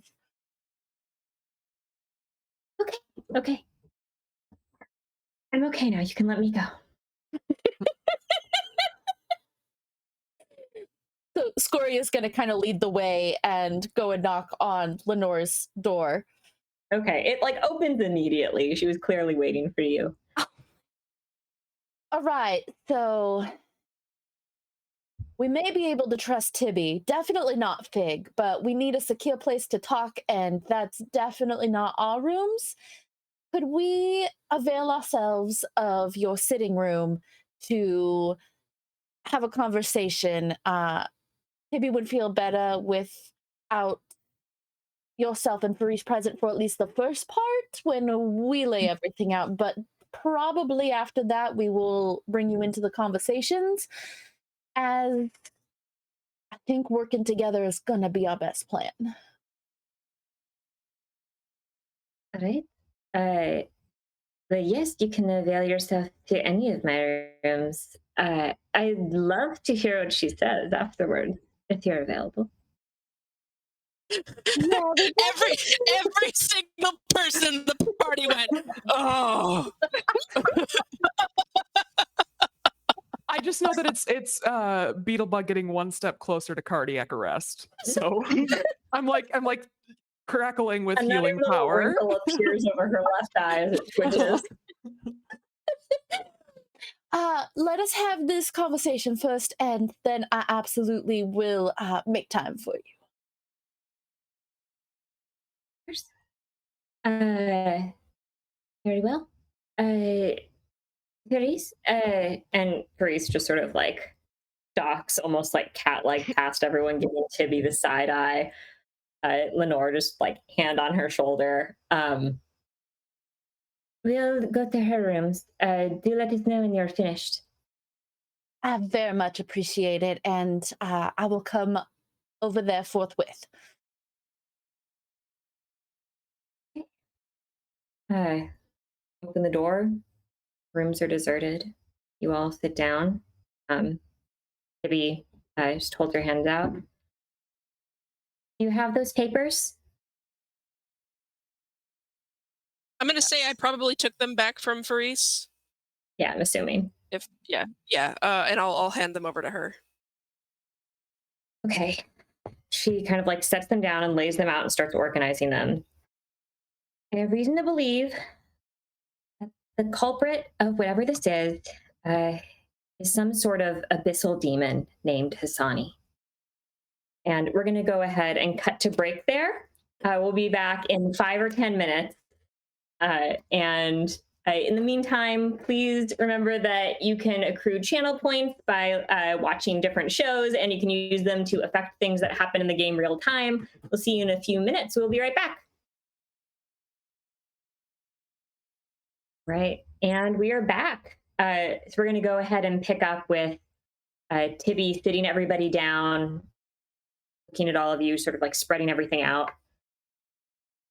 I think there's this demon named Hassani involved. Hassani is, from what I can tell, there are a lot of otherworldly beings. How familiar are you with the workings of the planes? Not familiar? Is anyone proficient in religion? I am. Yeah. Okay, Honne, you would be somewhat familiar with this, that the gods are on a separate plane from ours. And when the planes are closer together, they have like a little bit more power because the celestial, infernal, abyssal planes are all kind of stacked on top of each other. They're sort of working magic through a sieve. And since they can't appear in physical manifestations, they bestow their power upon beings. Because if they were to themselves manifest, they wouldn't be part of that world, and it would be difficult. They're also too powerful to move through the sieve between the worlds, or sort of like the fabric between the worlds. But bits of their power, sort of like light can travel through like thin pieces of cloth, can travel forth. Maybe sort of like re-summarizes that, which you are familiar with. I've been working off of a theory for some time that it works from the bottom as well. The infernal, the abyssal planes, they can work their way through as well. You've heard of whispers of power in different places that are considered to be magically endowed. For example, Amafrid is known to have sort of ethereal connections or connections to a mystic realm. And I'm working off of the theory that the different realms, for example, Vertohen is tied to perhaps the Fae plane. I don't know. There are a lot of Fae sightings. I think that the area between Vertohen and Fendere is closest to the abyssal realm. I don't know. I know you worked as a chaplain. I'm not sure what you heard about those who dwelled or had to traverse the abyss, the grotto. Nothing good. We were mostly told to stay as far out of there as possible. From what I can tell, there are different points at which small openings have emerged, and they are pulling back people, beings, into an area that this creature is able to access, perhaps something in between the two planes, some sort of mini environment that they've been able to manifest through whatever has been paid, whatever power they've been given. Demons, abyssal beings, they gain their power from different things, some from heartbreak. A demon that has a pact with someone may require them to perform acts of heartbreak, to rob parents of their children, to make someone love them and then like betray them in some way, something to encourage that amount of power so that they can rise up and have more magical sort of charisma, I suppose. Whatever. So, like the just endless death that's occurred in that area between our two nations, maybe as fuel? I don't know if it's death. It could be blood. It could be hate, prejudice. Whatever feelings around this war that have built up, something is feeding off of that. I can't find any other explanation for why the ground would open like this, except that it's been fed so much to the point that a rip is going to tear through and let whatever is in that plane out. Clearly, whatever this thing is has been amassing enough power to escape. And if it gets into this world, I don't know what's going to happen, but I know that it's not going to be good. I think somebody is trying to perpetuate the war in order to keep this going so that this creature can be set free. And whatever ties they have to this thing clearly are not enough to stop them from continuing to feed it. I've been doing a lot of research, and there are tales of people who have come back from this abyss, who have had powerful dreams surrounding it, and the same name keeps coming up over and over. I don't know who is encouraging this, but I don't know how much you've heard about warlocks. It's sort of an old-fashioned magic. It's a type of access to power where somebody needs something so badly that they're willing to make some sort of pact in order to achieve that power. It's usually characterized by access to spells they wouldn't normally have, or just sudden power surgences in someone who didn't have any before. Anyway, they're pretty nasty from everything that I've read, and just they shouldn't be trusted. I don't think that making a deal like that can lead to anything good. But that's what they're called, and just be careful if you meet one. I've done some research, and the warlocks that have appeared throughout history are usually marked by bloodshed. Whatever good deed they think they're doing is at the cost of something horrible, even if they don't realize what the cost is. It may be something seemingly benign, but something is feeding off whatever it is, even if it's something as simple as love or as tenderness, that something is feeding off of that and gaining power from it. I don't know what necessarily this person is getting, but I do know that I think this is the demon. And if we can find a way to break this pact somehow, I think that they might be free, and they wouldn't like hurt or encourage hurt any longer. A lot of what I can tell from researching warlocks is that once they get stuck in pacts, there's very little that can break them. But every demon has some sort of weakness, some flaw, some loophole, some weak point that in the past some people have been able to exploit. And if we can find a way to break whatever this is, I am hoping that I don't know, it'll put a stop to whatever this like is feeding. From what I can tell, these creatures of power need some sort of conduit into the material plane in order to feed. For example, like the hose the mosquito uses to suck blood. Take away the hose, and the creature has nothing to take. I've been trying to figure this out. I don't know. I don't have anyone to accuse except apparently Fig now. And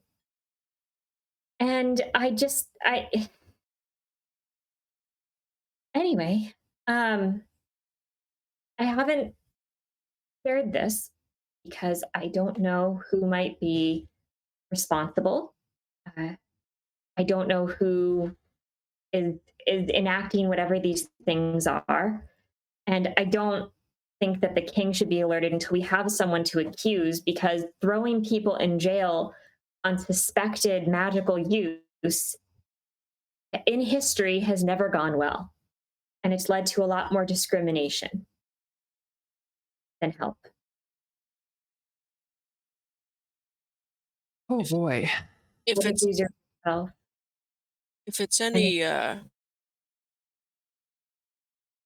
Magic users yourself. I'm assuming you know some of what that's like and the stigma that follows you.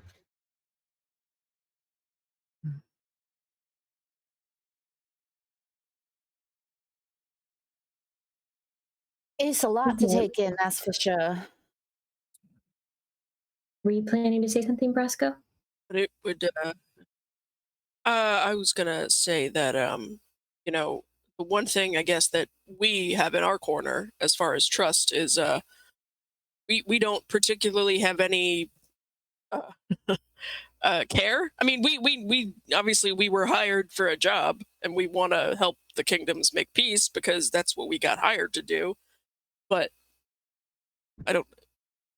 None of us has any particular motive or interest in demons and whatever all this is. At least not my understanding. You know. An Yeah, angel. it's not even just about the Hmm. war now. It seems to be a much bigger problem that we didn't even know or realize. Yeah. We thought it was just an assassin or someone politically motivated, and maybe they are politically motivated, but Maybe. I think you'll understand why I'm hesitant to share this information. I do think anything to do with this knowledge will cause some sort of a panic. And I don't think it's a good idea to wave this information around. I think it's going to lead to a lot of accusations and a lot of harsh punishments that aren't deserved from innocent people or magic users. And she kind of like looked, I guess everyone but Brosco, since he's not a magic user, but she looked at everyone else in turn, like fairly slowly. This is why I didn't want you talking about what had happened in this stasis plane. I think anyone who is onto the trail would be able to piece it together and it would cause some sort of a panic.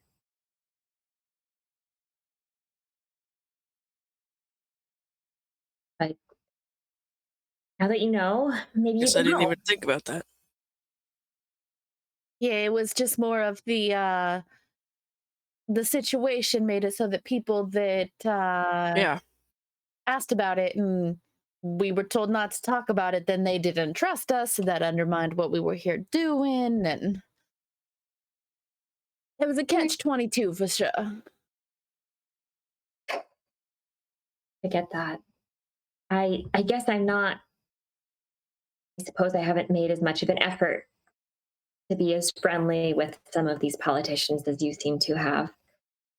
Uh, If we there truly was, want this war to end, the best way to do it is by making friends with the other side. I also think that if whomever is tied, beholden to this abyssal demon, if it's somebody here, if we're able to get to know them a little better, or if we're able to put together legitimate negotiation and they still decline because, like you said, they might still want this war to continue for their own, I guess, feeding of whatever's happening in the grotto, then I guess it would serve us to be kind of, or I don't know, sort of keep up the ruse a little bit longer. Although I don't really know if anyone actually believes our backstory at this point. But Well, if we are being open about stuff that has happened, the queen did say she plans to send a message to the king, asking him to come tomorrow when we were in her room. just, you know, he doesn't, well, he doesn't have to. I'm just saying that that's what was brought up, because then the whole thing there, like, and with you staying back initially, that made her not trust a whole lot of other things, and it's just gotten so complicated. You know, she's drunk. Maybe Yeah, she, I maybe The best since Hone stayed I behind. I need to go talk to. don't I'm so sorry. remember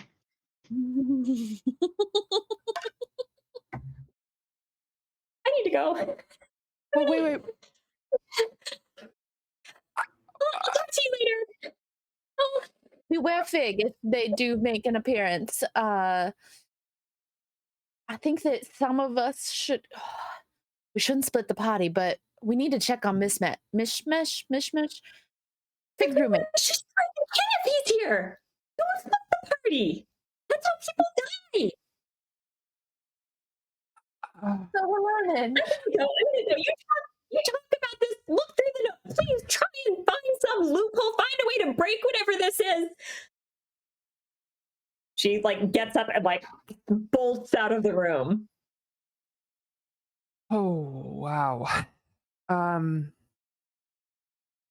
She just split the party. So Well, I just I was gonna ask her if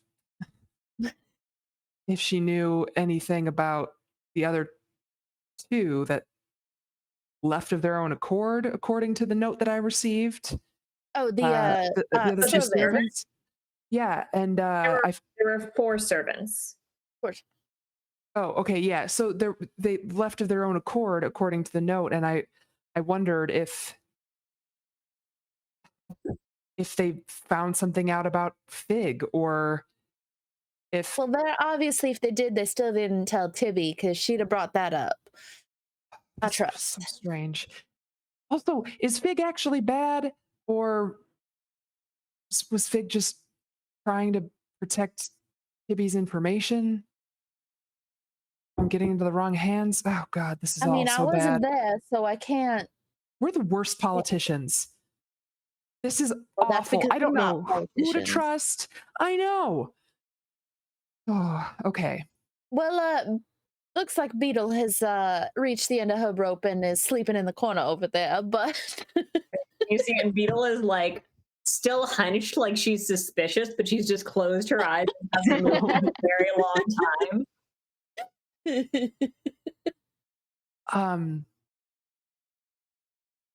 Okay. So, we need to figure out who's tied to an abyssal demon with their soul and simply break that bond. So, So simply. yeah. anybody have any experience with breaking unbreakable bonds? This is too much. Only the metaphorical kinds. I wasn't so exhausted. My sister, she sort of studies the grotto a bit. She might have some information. I don't know if she would know anything about this. This seems. well, I do think that this means we should definitely approach Elaine. Allie Alien and I was just Kane. gonna say we should go talk to Allie and Kane. Yeah. We It's, might need to rest for a little bit, though. I feel like we're all in yes, rough shape. yes. I agree. I do believe that we should Change out of these clothes that I are now feel ruined. I feel really bad if anything happens to Mishmash and he's not caught up in all this. Yeah. I do think we need to go check, at least sneak back over and check the room to see if he's in there, or Yeah. I don't think that's a good idea, quite frankly.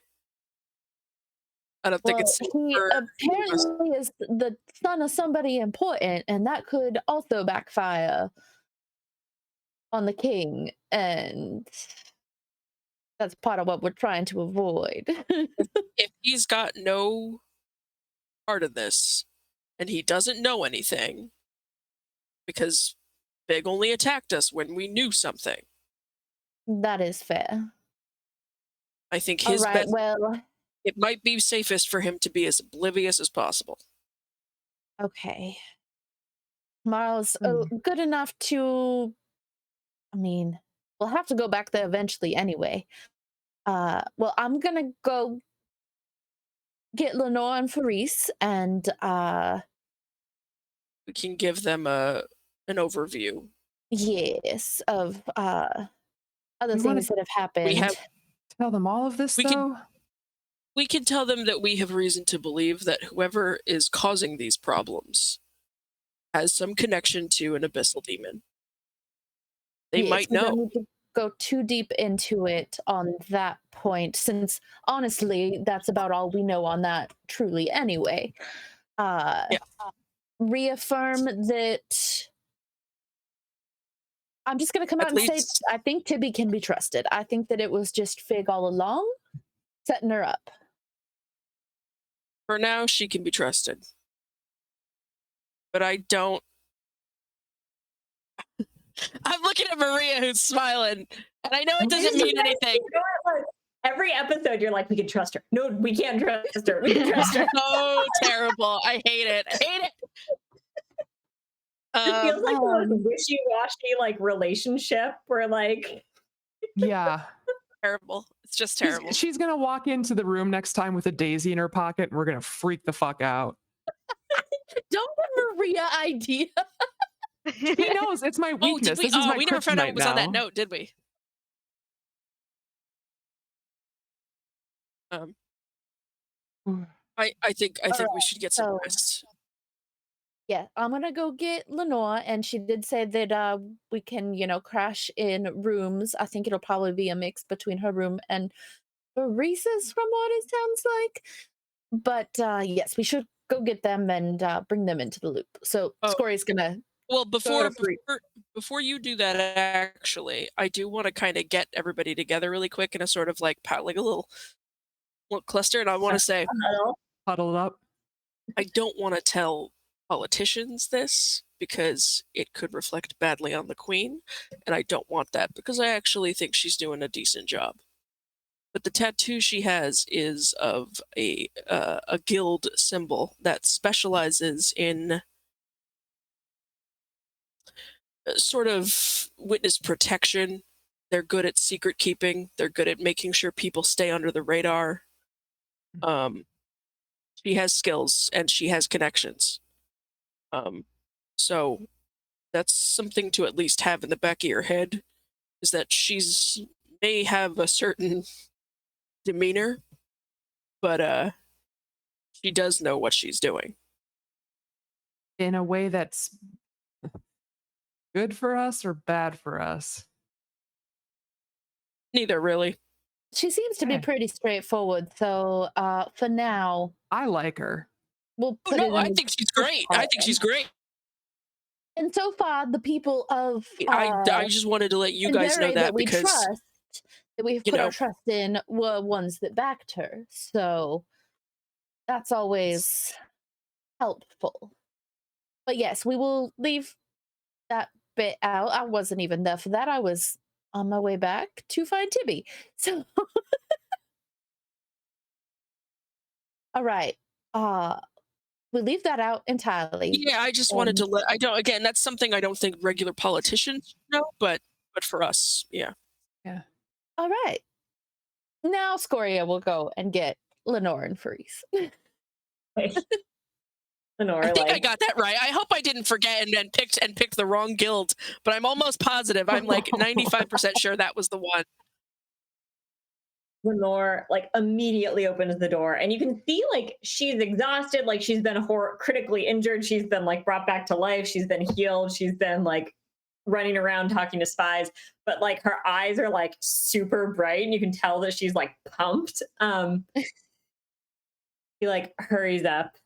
All right. So Tibby did go back to talk to the queen because the queen apparently wants the king to come tomorrow, and that's not good for Tibby. So she has vacated, but the rest of us are ready to talk. Okay. Very well. Should we join you then? Or do you want to? Yeah, we'll if you would finish up come talking. join us, then we'll get the talks out of the way, and then I think we all kind of need to sleep. Of course, I'm sure. You're very tired. They'll adjourn to just kind of fast forwarding it. Yeah. I'm assuming. How much are you telling them? I think we're gonna kind of give them a gist, like The connection with an abyssal demon, and that Are you naming the demon? I don't know. I think that we in the huddle, Scoria would have probably said, I think we should say the name of the demon, because if it rings any bells. That's true. Yeah. We can ping that. Yeah, and I do think we should tell them at least that Tibby is trustworthy for now. That could change tomorrow. It could change 10 minutes from now. Who can say? With a cool breeze, it'll change. Like she gives like a slow nod, like. Would you have told us about her being upfront with why she had stayed behind when she talked to the queen? What? Sorry. Phone's drunk still. Would you have updated us about what Tibby said and was upfront about stuff when she went back to talk to the queen? When you were there? Okay.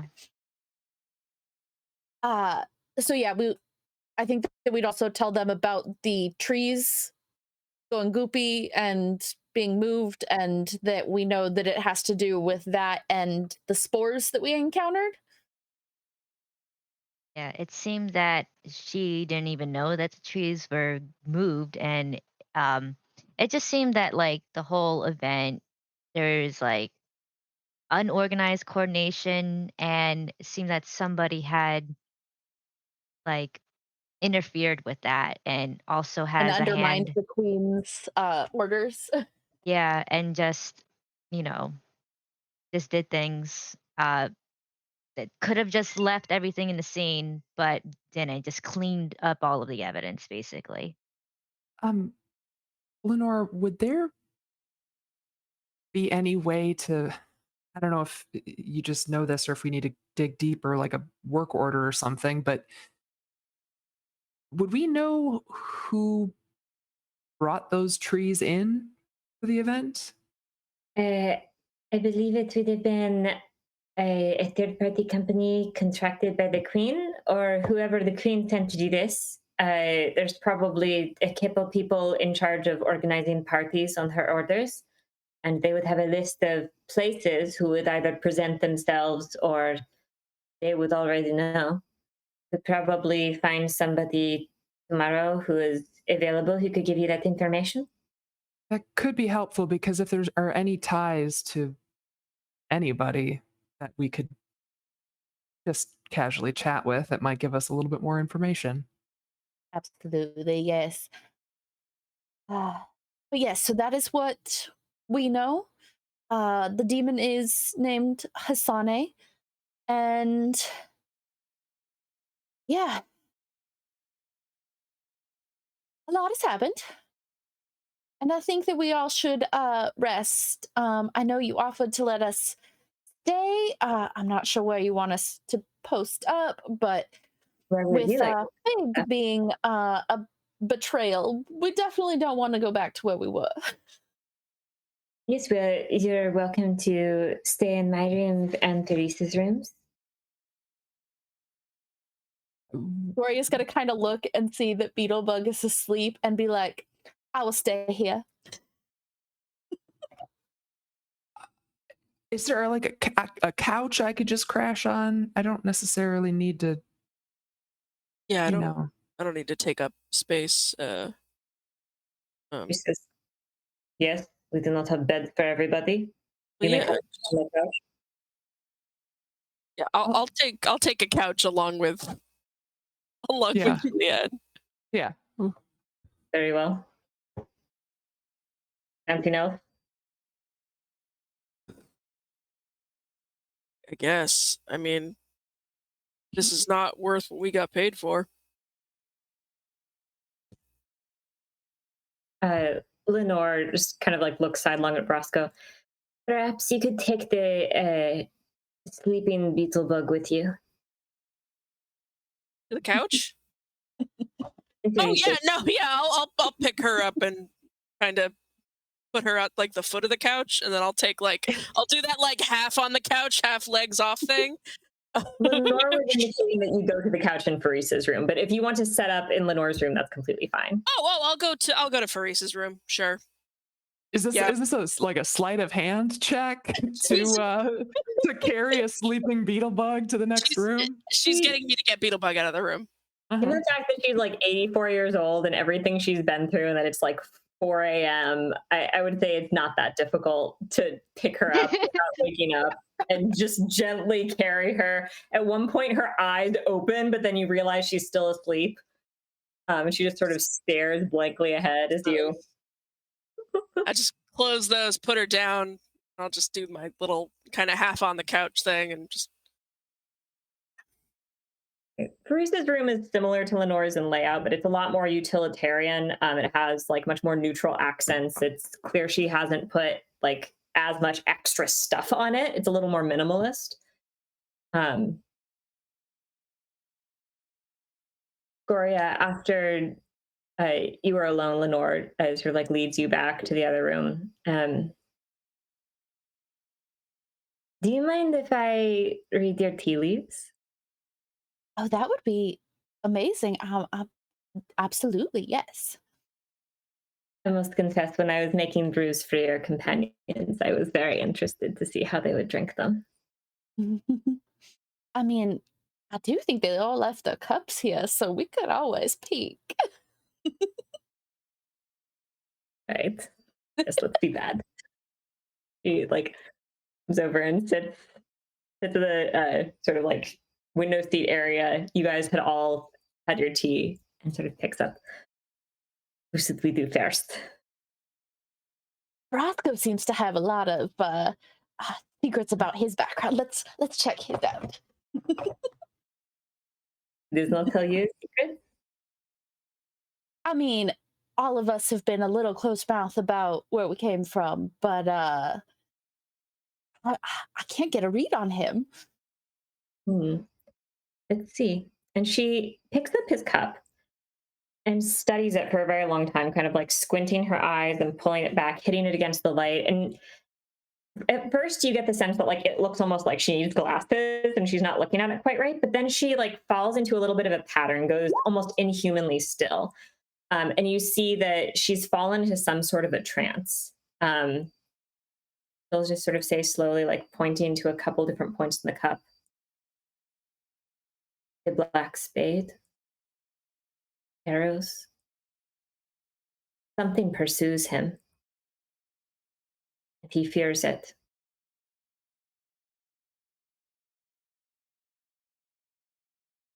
The next one? I'll hand over Julian's. Julian. Strong familial bonds. But the shadow creeps to one of them. A member of her family will leave her soon. Although soon is relative. Hands over Beetles next. Beetlebug.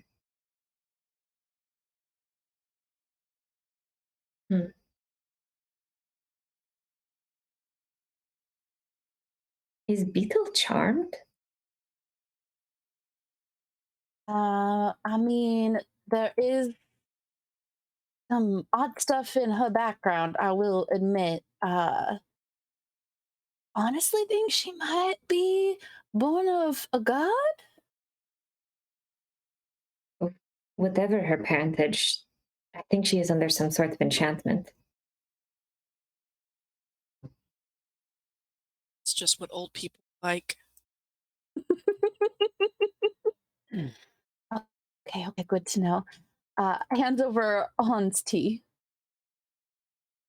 She takes a long time to study that one, sort of pointing to like a lot of little places. And you can see that the tea leaves that were used for Honne were very small and sort of like broken into like tiny little particles. And you can see they're fragmented in almost perfect lines. each of these a different life lived.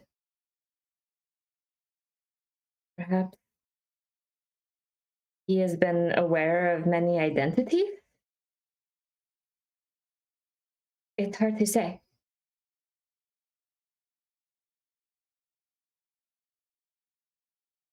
And that leaves my tea.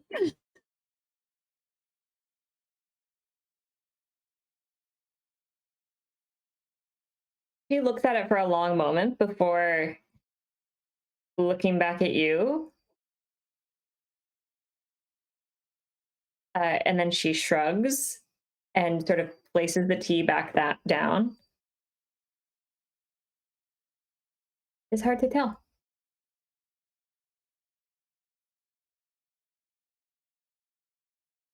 I mean, there is chaos in my background, so I mean, See that.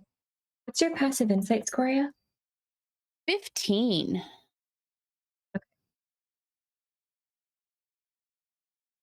But I suppose that makes you truly a woman of mystery.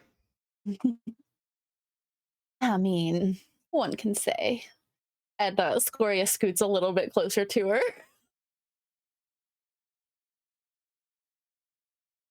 She, like, very slowly just sort of, like, traces a finger over your palm. Some interesting scars. Yeah, that's some of that interesting background and some close call. I'm not a palm reader myself, but I have known a few. I know that having scars that cross through your line, I've heard it means a disruption of the path you were intended to take because of something that has happened to you. This Just one like- happened around the time that I teamed up with Beetle and she saved me in the swamp. If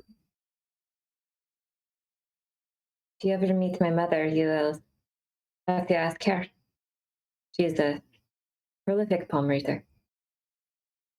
Well, it sounds like we may be making a trek out that way after we settle all this. Do you truly intend that? I can't tell if your friend is serious or not. About the trek, yes.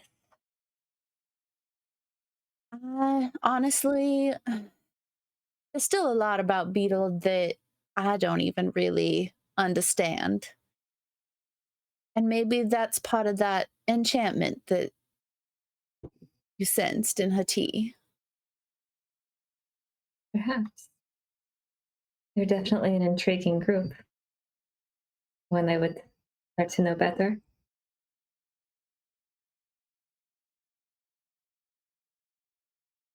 We're definitely a group of misfits that found ourselves in a place to help a cause we believed in.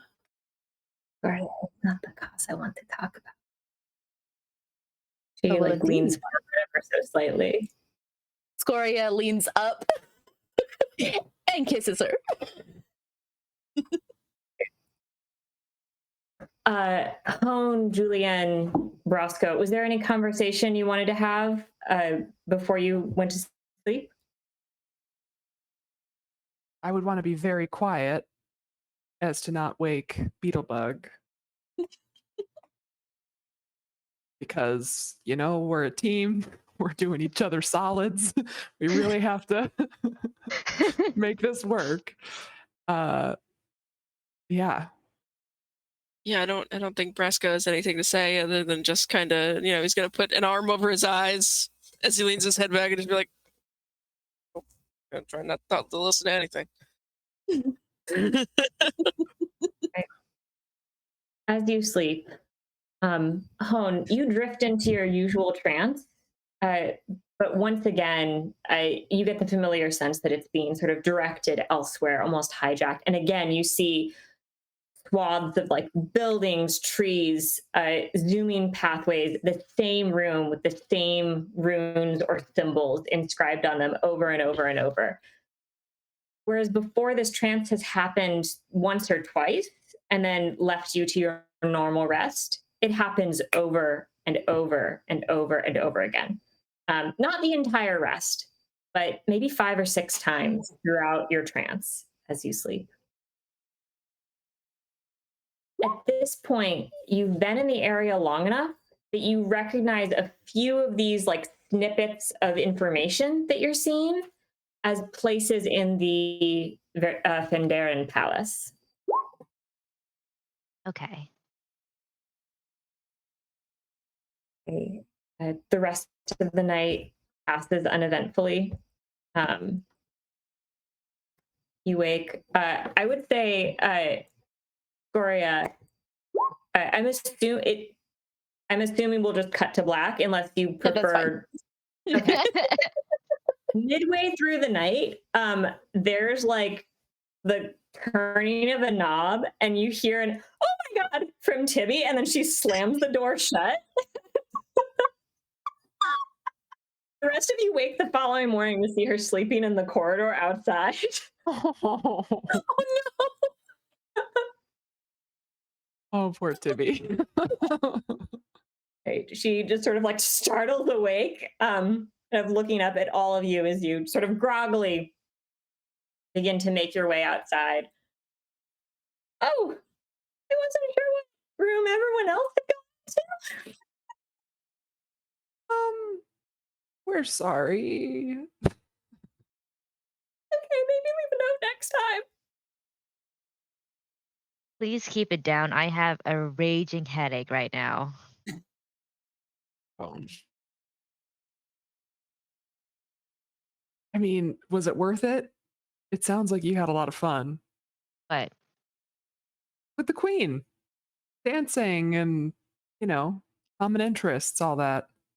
Yeah, there was a whole thing you were gonna do, wasn't there?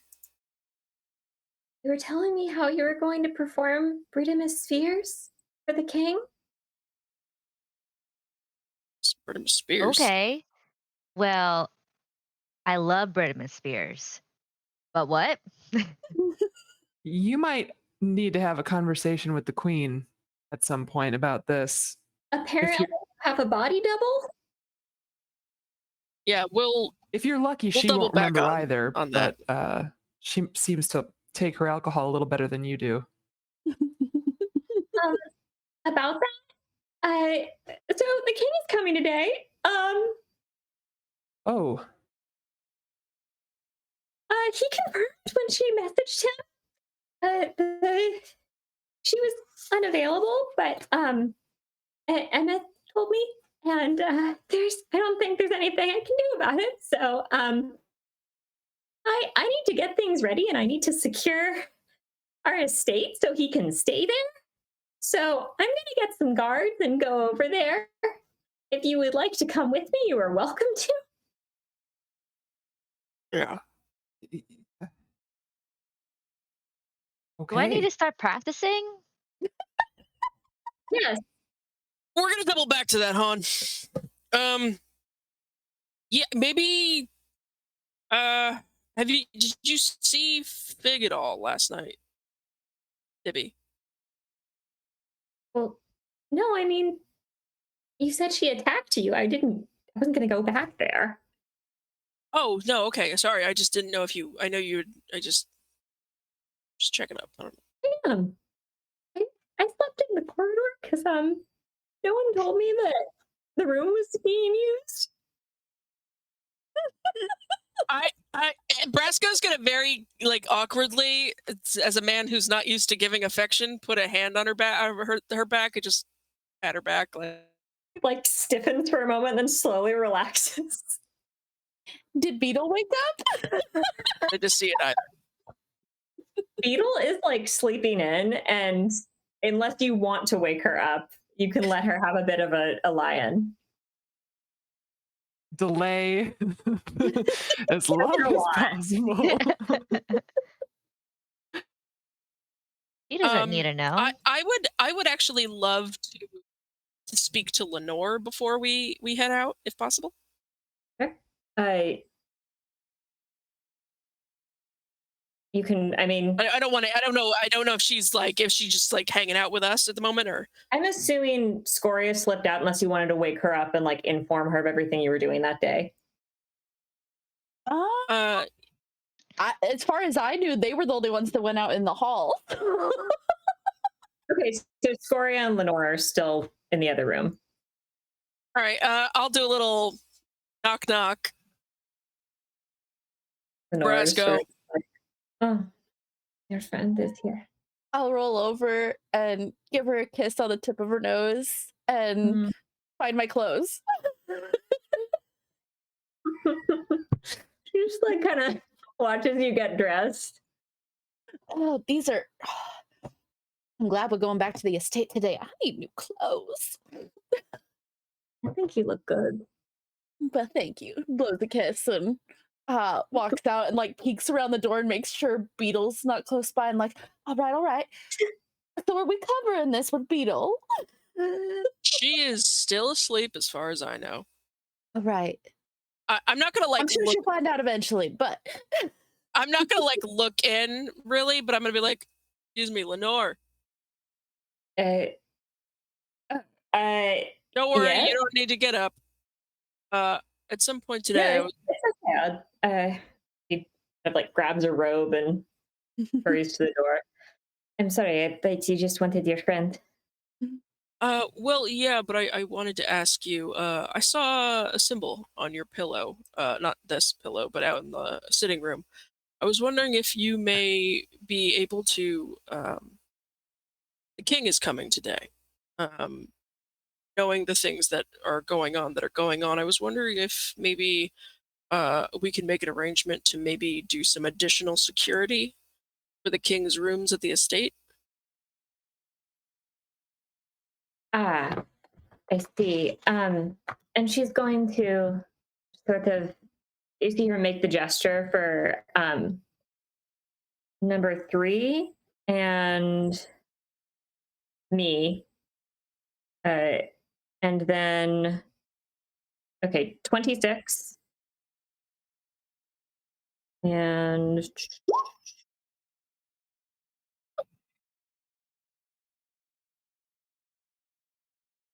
don't think I have a thing for it.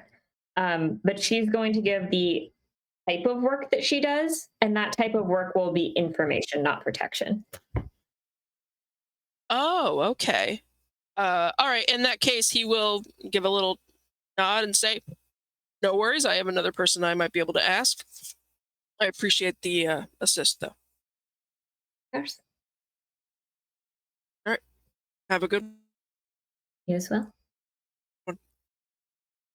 And he will slip his way back out to the hallway.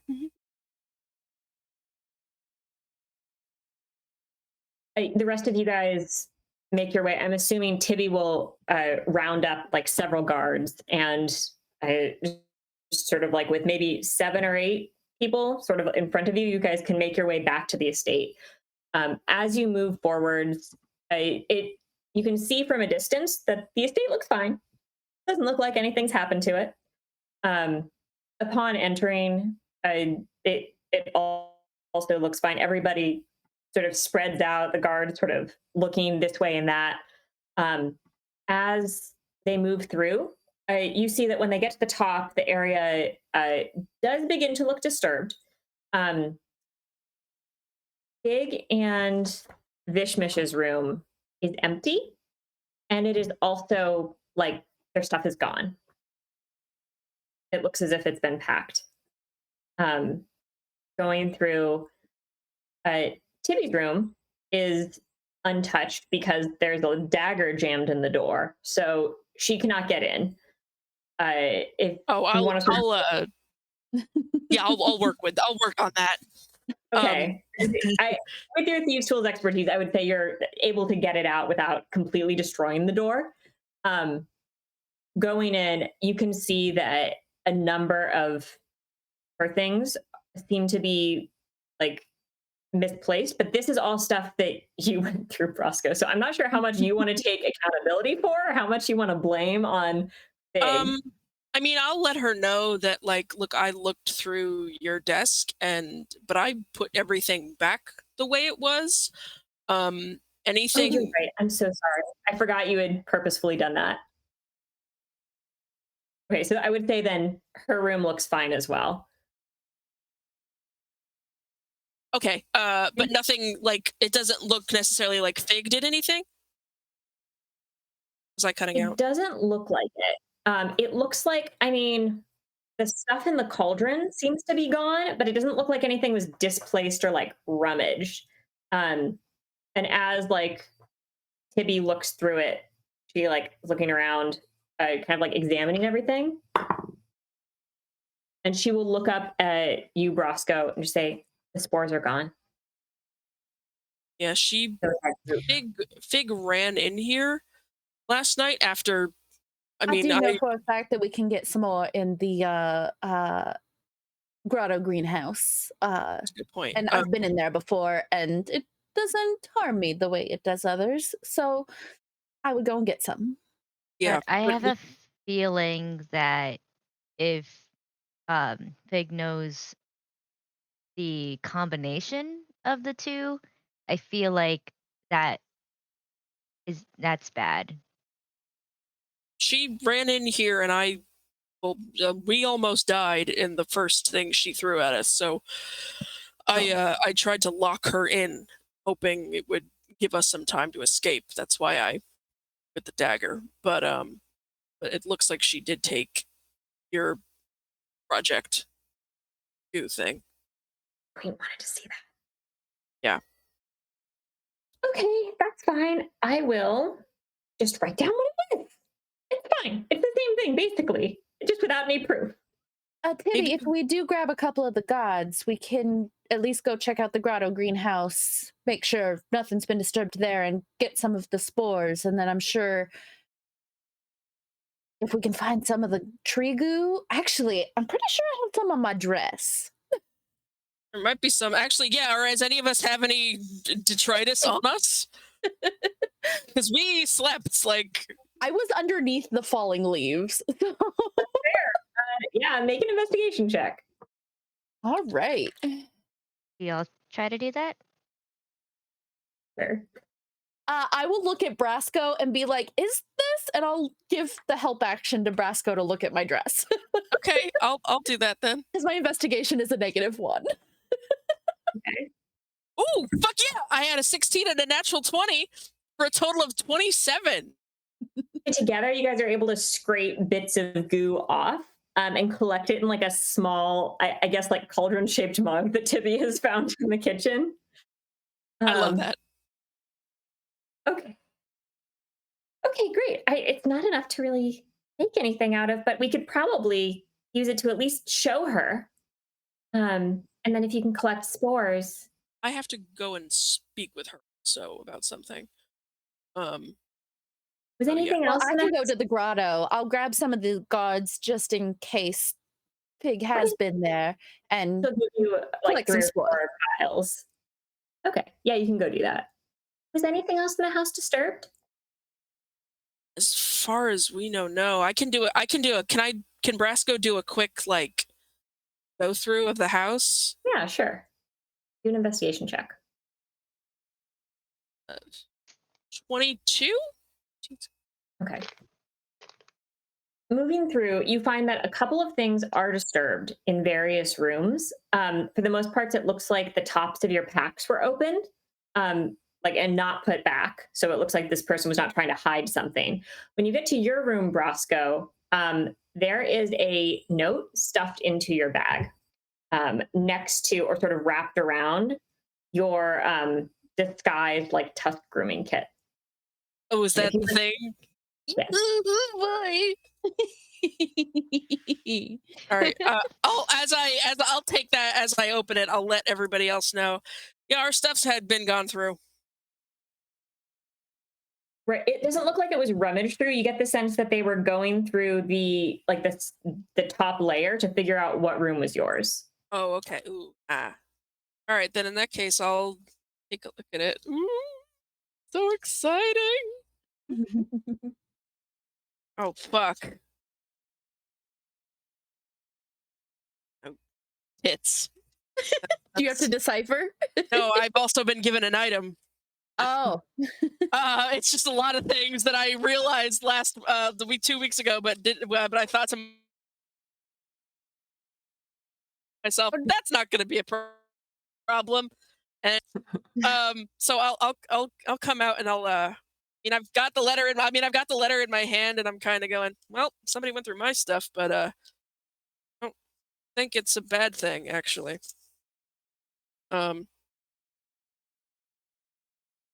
It's not a problem for you guys to worry about. I gotta go talk to the queen about maybe upping some security for this building. Oh boy. What you got there, Brosco? He really doesn't look like he wants to show you guys, but if anybody wants to make some kind of persuasion, I would be willing to try to be amenable to that. Of course, I've already walked away. Brasco, come on. Secrets have not done well with us. And if it looks like you're in a hurry, and it might be quicker if we all did something. If you really don't want to share it, that's okay. But if it's just that you feel a little squicky, then come on. No, it's We can't split the party again. Both of you make persuasion It's- checks for Brosco. yeah. Oh, I don't know what would I roll against that, God. or should Whatever I? you think the DC would be for Brosco to share that information. I got a 19 persuasion. Okay. Wish I had a die with me right now. Because D&D Beyond Cube is so slow. Oh, okay, that's a 9. Okay, whatever. About you, Julianne? It's a 19. Oh, the number I said in my head was like 18, because I thought it should. In my brain, I was like, it's pretty decently high. It's a personal thing. But he kind of head down for a minute and grumbles, and he'll hand the note over to Julianne for a second. It says, "Ortho isn't the only one seeking you," and then it's got a couple of symbols and says, "Look for bracelets." A spade stands out, the spade on the side of his neck, because he's got the tattoo of a spade that kind of comes up right here. And he says, I was a member of an assassin's guild. I broke a rule, the most important rule that you can make in my particular group. And now they're after me. They've been after me for a decent chunk of time Oh, now. Who do I need to fight? Someone has recognized because I didn't cover up this. Nobody. It's my problem, and it's my it's my issue to deal with. It shouldn't affect any of you, technically. It's gonna be a problem if you're not gonna be part of the party anymore because you're dead. It's perhaps a bit more nuanced than just that. We don't have to get into it. It's I can tell this is very personal and maybe not something that you want to get into. But if it does catch up to you, and you do end up needing our help, you've got it. He kind of is quiet for a second, and then says, "If you see a big orc, looks like me, that's my brother." Okay. Check the names on your backstory again, And Brosco. This is different information. Ortho? Ooh. Wait, what? Sorry, say that Oh, again. man. Check the names on your backstory. This is different information. I would PM you, but you're not on roll 20 right now. Oh yeah, sorry. Every time my computer starts getting glitchy, I try to minimize it. The names in my backstory. I gotta pull that up. But Portho is my brother. He is one of your brothers. I know. I'm just saying that's the. Oh, Oh no.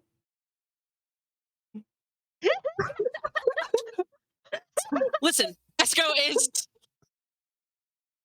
But he's also. But I think in this moment he's saying because Portho is the name in the letter. He's saying if you see a big orc who looks a lot like me, uh, it's at least one of my brothers. But Portho, no, he's the one he's after me. So if you see a big orc that looks like me, just let me know. I don't think you could miss him. Well, yeah, but you'd be surprised what my family's capable of. But that's something that I have to sort of. It's not something that should bother you guys if it comes up. I'll have to take. It won't really matter unless we run into one another. So okay. but for now I'm gonna cover up this real quick. And he does have a little like pot that came with it, a little like pot of like paint and a little thing. It came with the letter. And he's gonna take a few minutes to cover up the spade on his neck. Yes. This is And a concealer just that kind of be matches like, your skin fairly well, but it is a very small pot you've been given and will last for maybe a couple days. that's fine. Yeah. I'll figure something else out because I think I might have a disguise kit. I'll look through. But I'll figure something else out once I run out of this. But for now, he's definitely going to cover that up. Okay. And then he wanted to go talk to the queen. But he's going to definitely excuse himself, I think, from these guys for now. Okay. Gloria, as you make your way to the greenhouse, you feel as soon as you step inside, are you putting the mask on or no? Since I'm with guards, I will put the mask on Okay. And the guards wait for you outside. as a show of, yeah, nothing weird here. As soon as you enter, you feel a tingling in your skin and your tattoos light up as the spores hit them. All right. So she pulls out the couple of vials and she makes sure that she gets enough spores to pretty much fill the vials she was given. And then she's going to tuck at least 2 of them into her boots to kind of keep close and just in case they get stolen again. Okay. And then come back out. Right. The guards escort you back to the room, I'm assuming. And at that point, Tibby has come back. She takes the vials, just adds them to her cauldron, just sort of like very carefully walks off to show the queen. Roscoe, I would say you and her can kind of arrive at the same time. And the queen sort of like throws open the door, and she's kind of like squinting at you. Yeah. How are you doing this morning? You all right? Fine. Hey. Tibby, do you want to go first? Oh, right. I brought the cauldron. The little I found what. Okay. Okay. Okay. All right. Let's do this. She lets you in, sort of like watches and nodding along, a little staring off into space a little bit as Tibby like combines the two, and you see it sort of like wriggled into this sort of like vine-like form, and sort of like moves around in the mug. And she like kind of interested pokes it, and it immediately latches onto her and starts like she has to like yank it off and slam it back into the mug. Oh, that's nasty. Okay. I mean, burn the spores, right? Just burn the greenhouse. Why do we want it? We don't need it. Yeah? I don't know. I guess. I mean, Scoria can do that. I think that's where they are getting things. I don't know. I wanted Did to ask you you your inform the people who have vested interest in that greenhouse about it first? Oh, Or are you just gonna do it? oh, I didn't know you were here. Sorry. You stand very still. Oh, I don't know. I was here either, but now I am. Okay.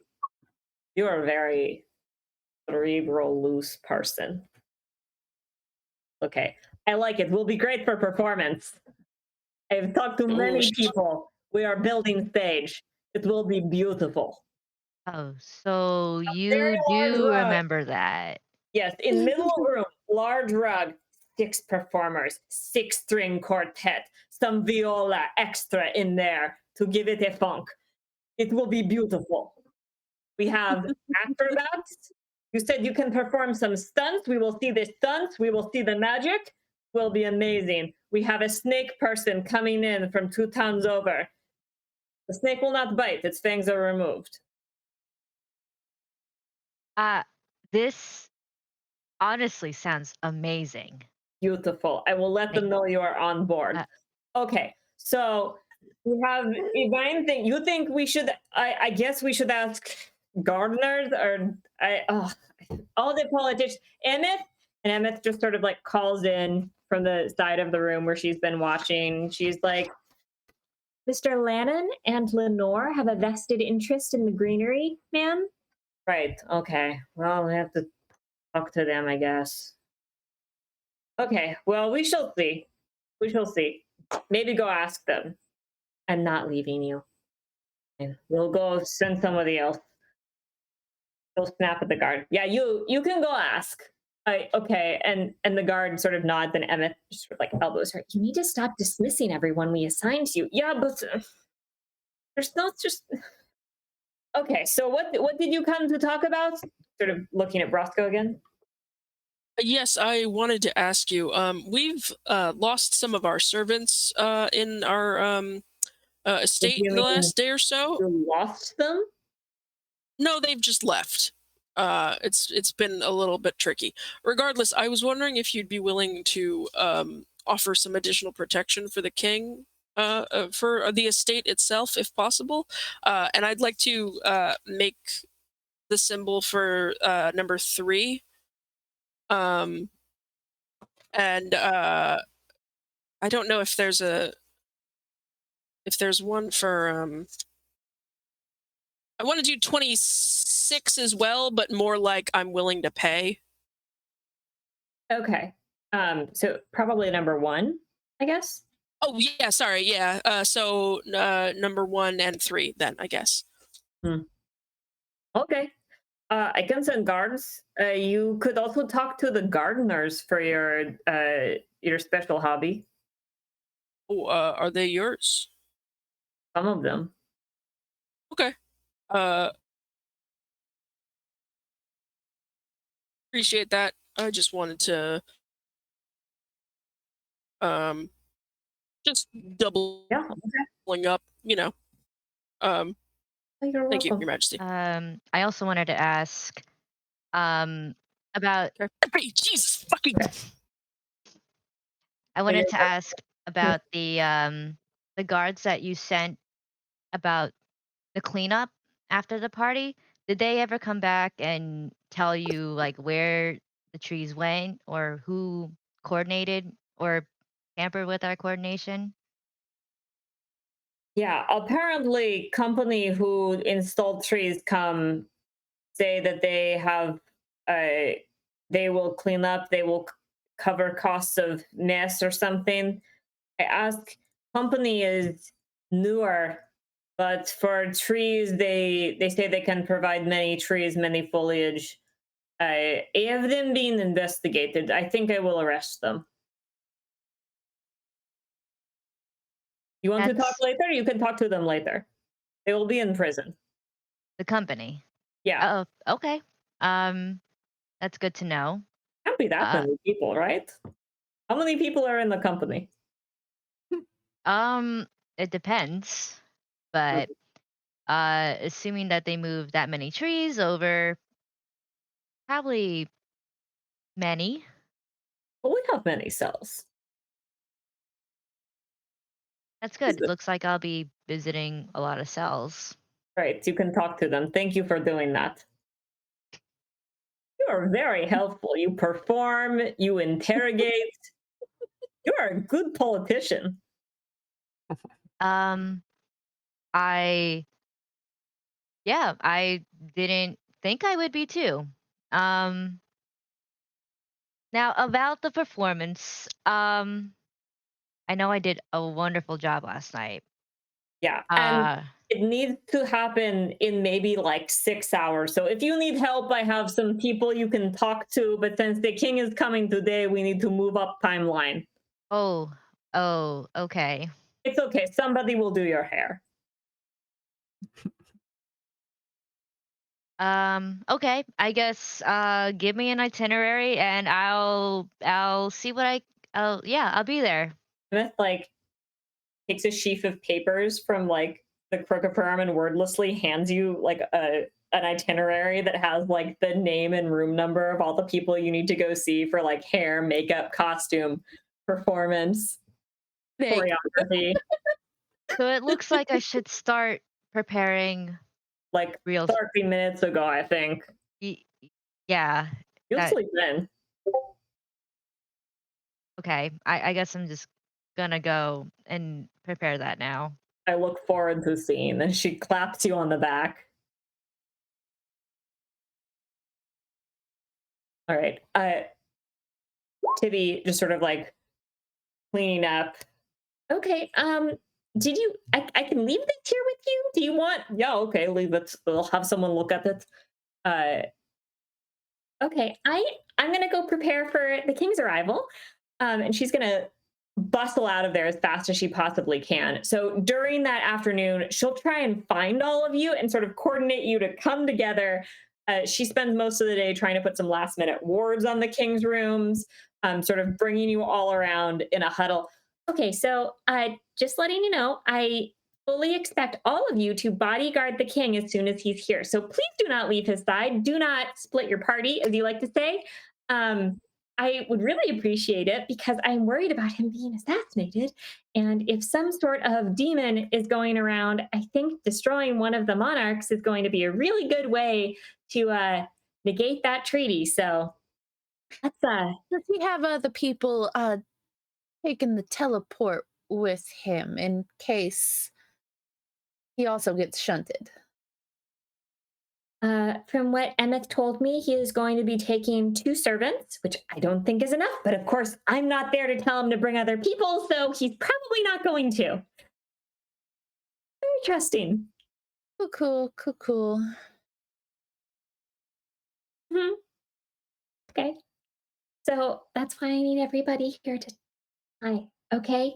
Where is Hone? What happened to Hone? Uh, he has the performance, and the queen is not letting him out of it. I'm gonna speak to a few. I'm gonna utilize some of my specific knowledges and skills, and I'm gonna acquire some more additional protection for the estate. Um, I'm just gonna. Okay. The queen mentioned that she was sending some extra guards. Was that you? Yeah, probably that, but I'm gonna maybe pay a few people some things. Okay. Um, Honestly, Don't I do not trust these guards, but I don't think we have any other option. Yeah. Okay. So do that because we have maybe 30 minutes, and then please get dressed and meet me at the place where the teleportation circle is set to because we need to be there as soon as he gets here. Understood. Okay. It'll be fine. Gloria is gonna pull Julian aside for a second and be like, I just wanted to let you know, so Lenore read everybody's tea leaves for me last night. And Is that a euphemism or? oh no, she actually reads tea leaves. And Okay. that was okay. kind of a foreplay. Anyways, you don't want to hear about that. All right. A shadow is creeping up on one of your family members, and that member will leave you soon. Although soon is relative, but I take it to mean one of your family members might be in danger. Did she say who? She wasn't able to see that much in the tea leaves, but she did say that possibly because there's also palm reading involved, and the long and the short of it is once we're done here, you might want to check it, the fit. Okay. Thank, thank you, Scoria. And Julian will just sort of walk off absently. Fair, fair. Okay. Around that time, like servants start bustling around. It's clear that like the king is arriving very soon. People are like rolling out a carpet, just sort of like around this like invisible circle where you assume the teleportation circle is going to come through. Several politicians begin coming through and sort of milling about. You see the ones that you've spoken to before in the crowd, just for the sake of being polite. They've all dressed up to some extent. The queen has arrived. She's just sort of like eating grapes and leaning against the wall while she waits for everything. Everybody is sort of hustling and bustling. Tibby, is there any last minute thing you guys want to do before the king comes? I wanted to talk to one or two of the gardeners. Okay, you can Tori quickly has just changed into her last set of nice clothes. Yeah, Brasco just wanted to basically purchase some additional protection to have some gardeners just keep like be on guard around the king's section of the estate, kind of as much as possible. Okay. So like to be in the house sort of posing as servants and like notice things? To keep an eye out for Fig, quite frankly. Fig or Wishmish or either of the other ones. Okay, so they will keep an eye out for Fig and alert you if they see her. Yes. Okay, how much are you paying them? I'm gonna start with 20 gold and see if that's Okay. That's fair. They'll take it, give you a nod.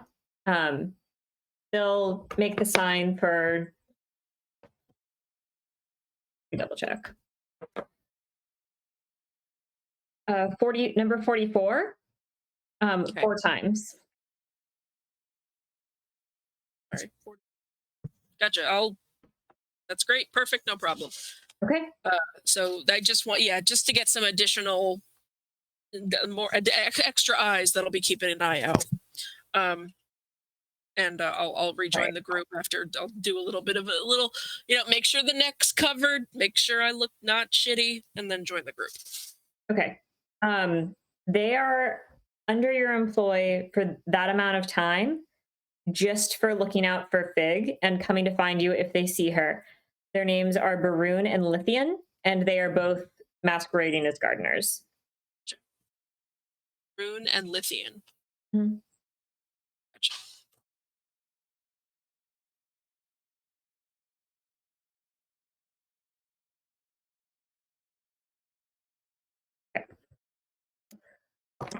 All right.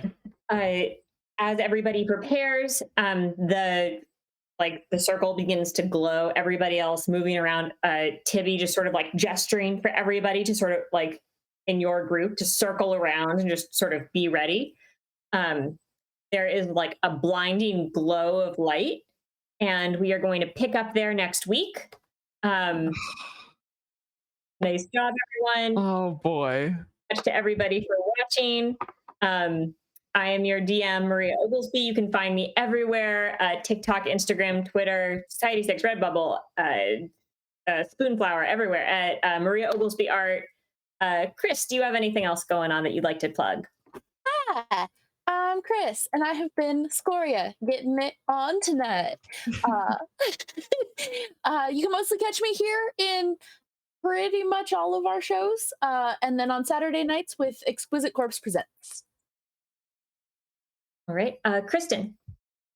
Hey, I'm Kristen, and I'm Honne, the old guy who's going to perform last minute. So you guys can find me on Twitter And now Be Real, because that's now a new social media thing that people use, and which is funny because I just used a Be Real notification thing, and there's a snapshot of us during the stream, so that's exciting. Nice. But yeah, my handle thingy is Amazing Creation Asian, and yeah, see you guys next time. All right, Beth. I am here, and when I'm not here, I am stressed about the state of this game and whatever is happening. You can find me on Instagram and on Twitter, just at Beth Masco. Yeah, see you next time. Okay, and Allison. Hi, I'm Allison. I'm here on Tuesdays over on Exquisite Corpse Presents. On Saturdays, we've got some interesting things happening over there next month. I'm also here on Thursdays, and you can catch me on Twitter at TVFerrell. And All right, and Abby had to duck out early, but you can find her on Twitter and other places, I believe, at Enough of Abby. And she will be back next week. Hi, Phantom All right, thanks so Engine much. Raiders. We're just leaving, but hey, welcome. Bye. Bye, guys.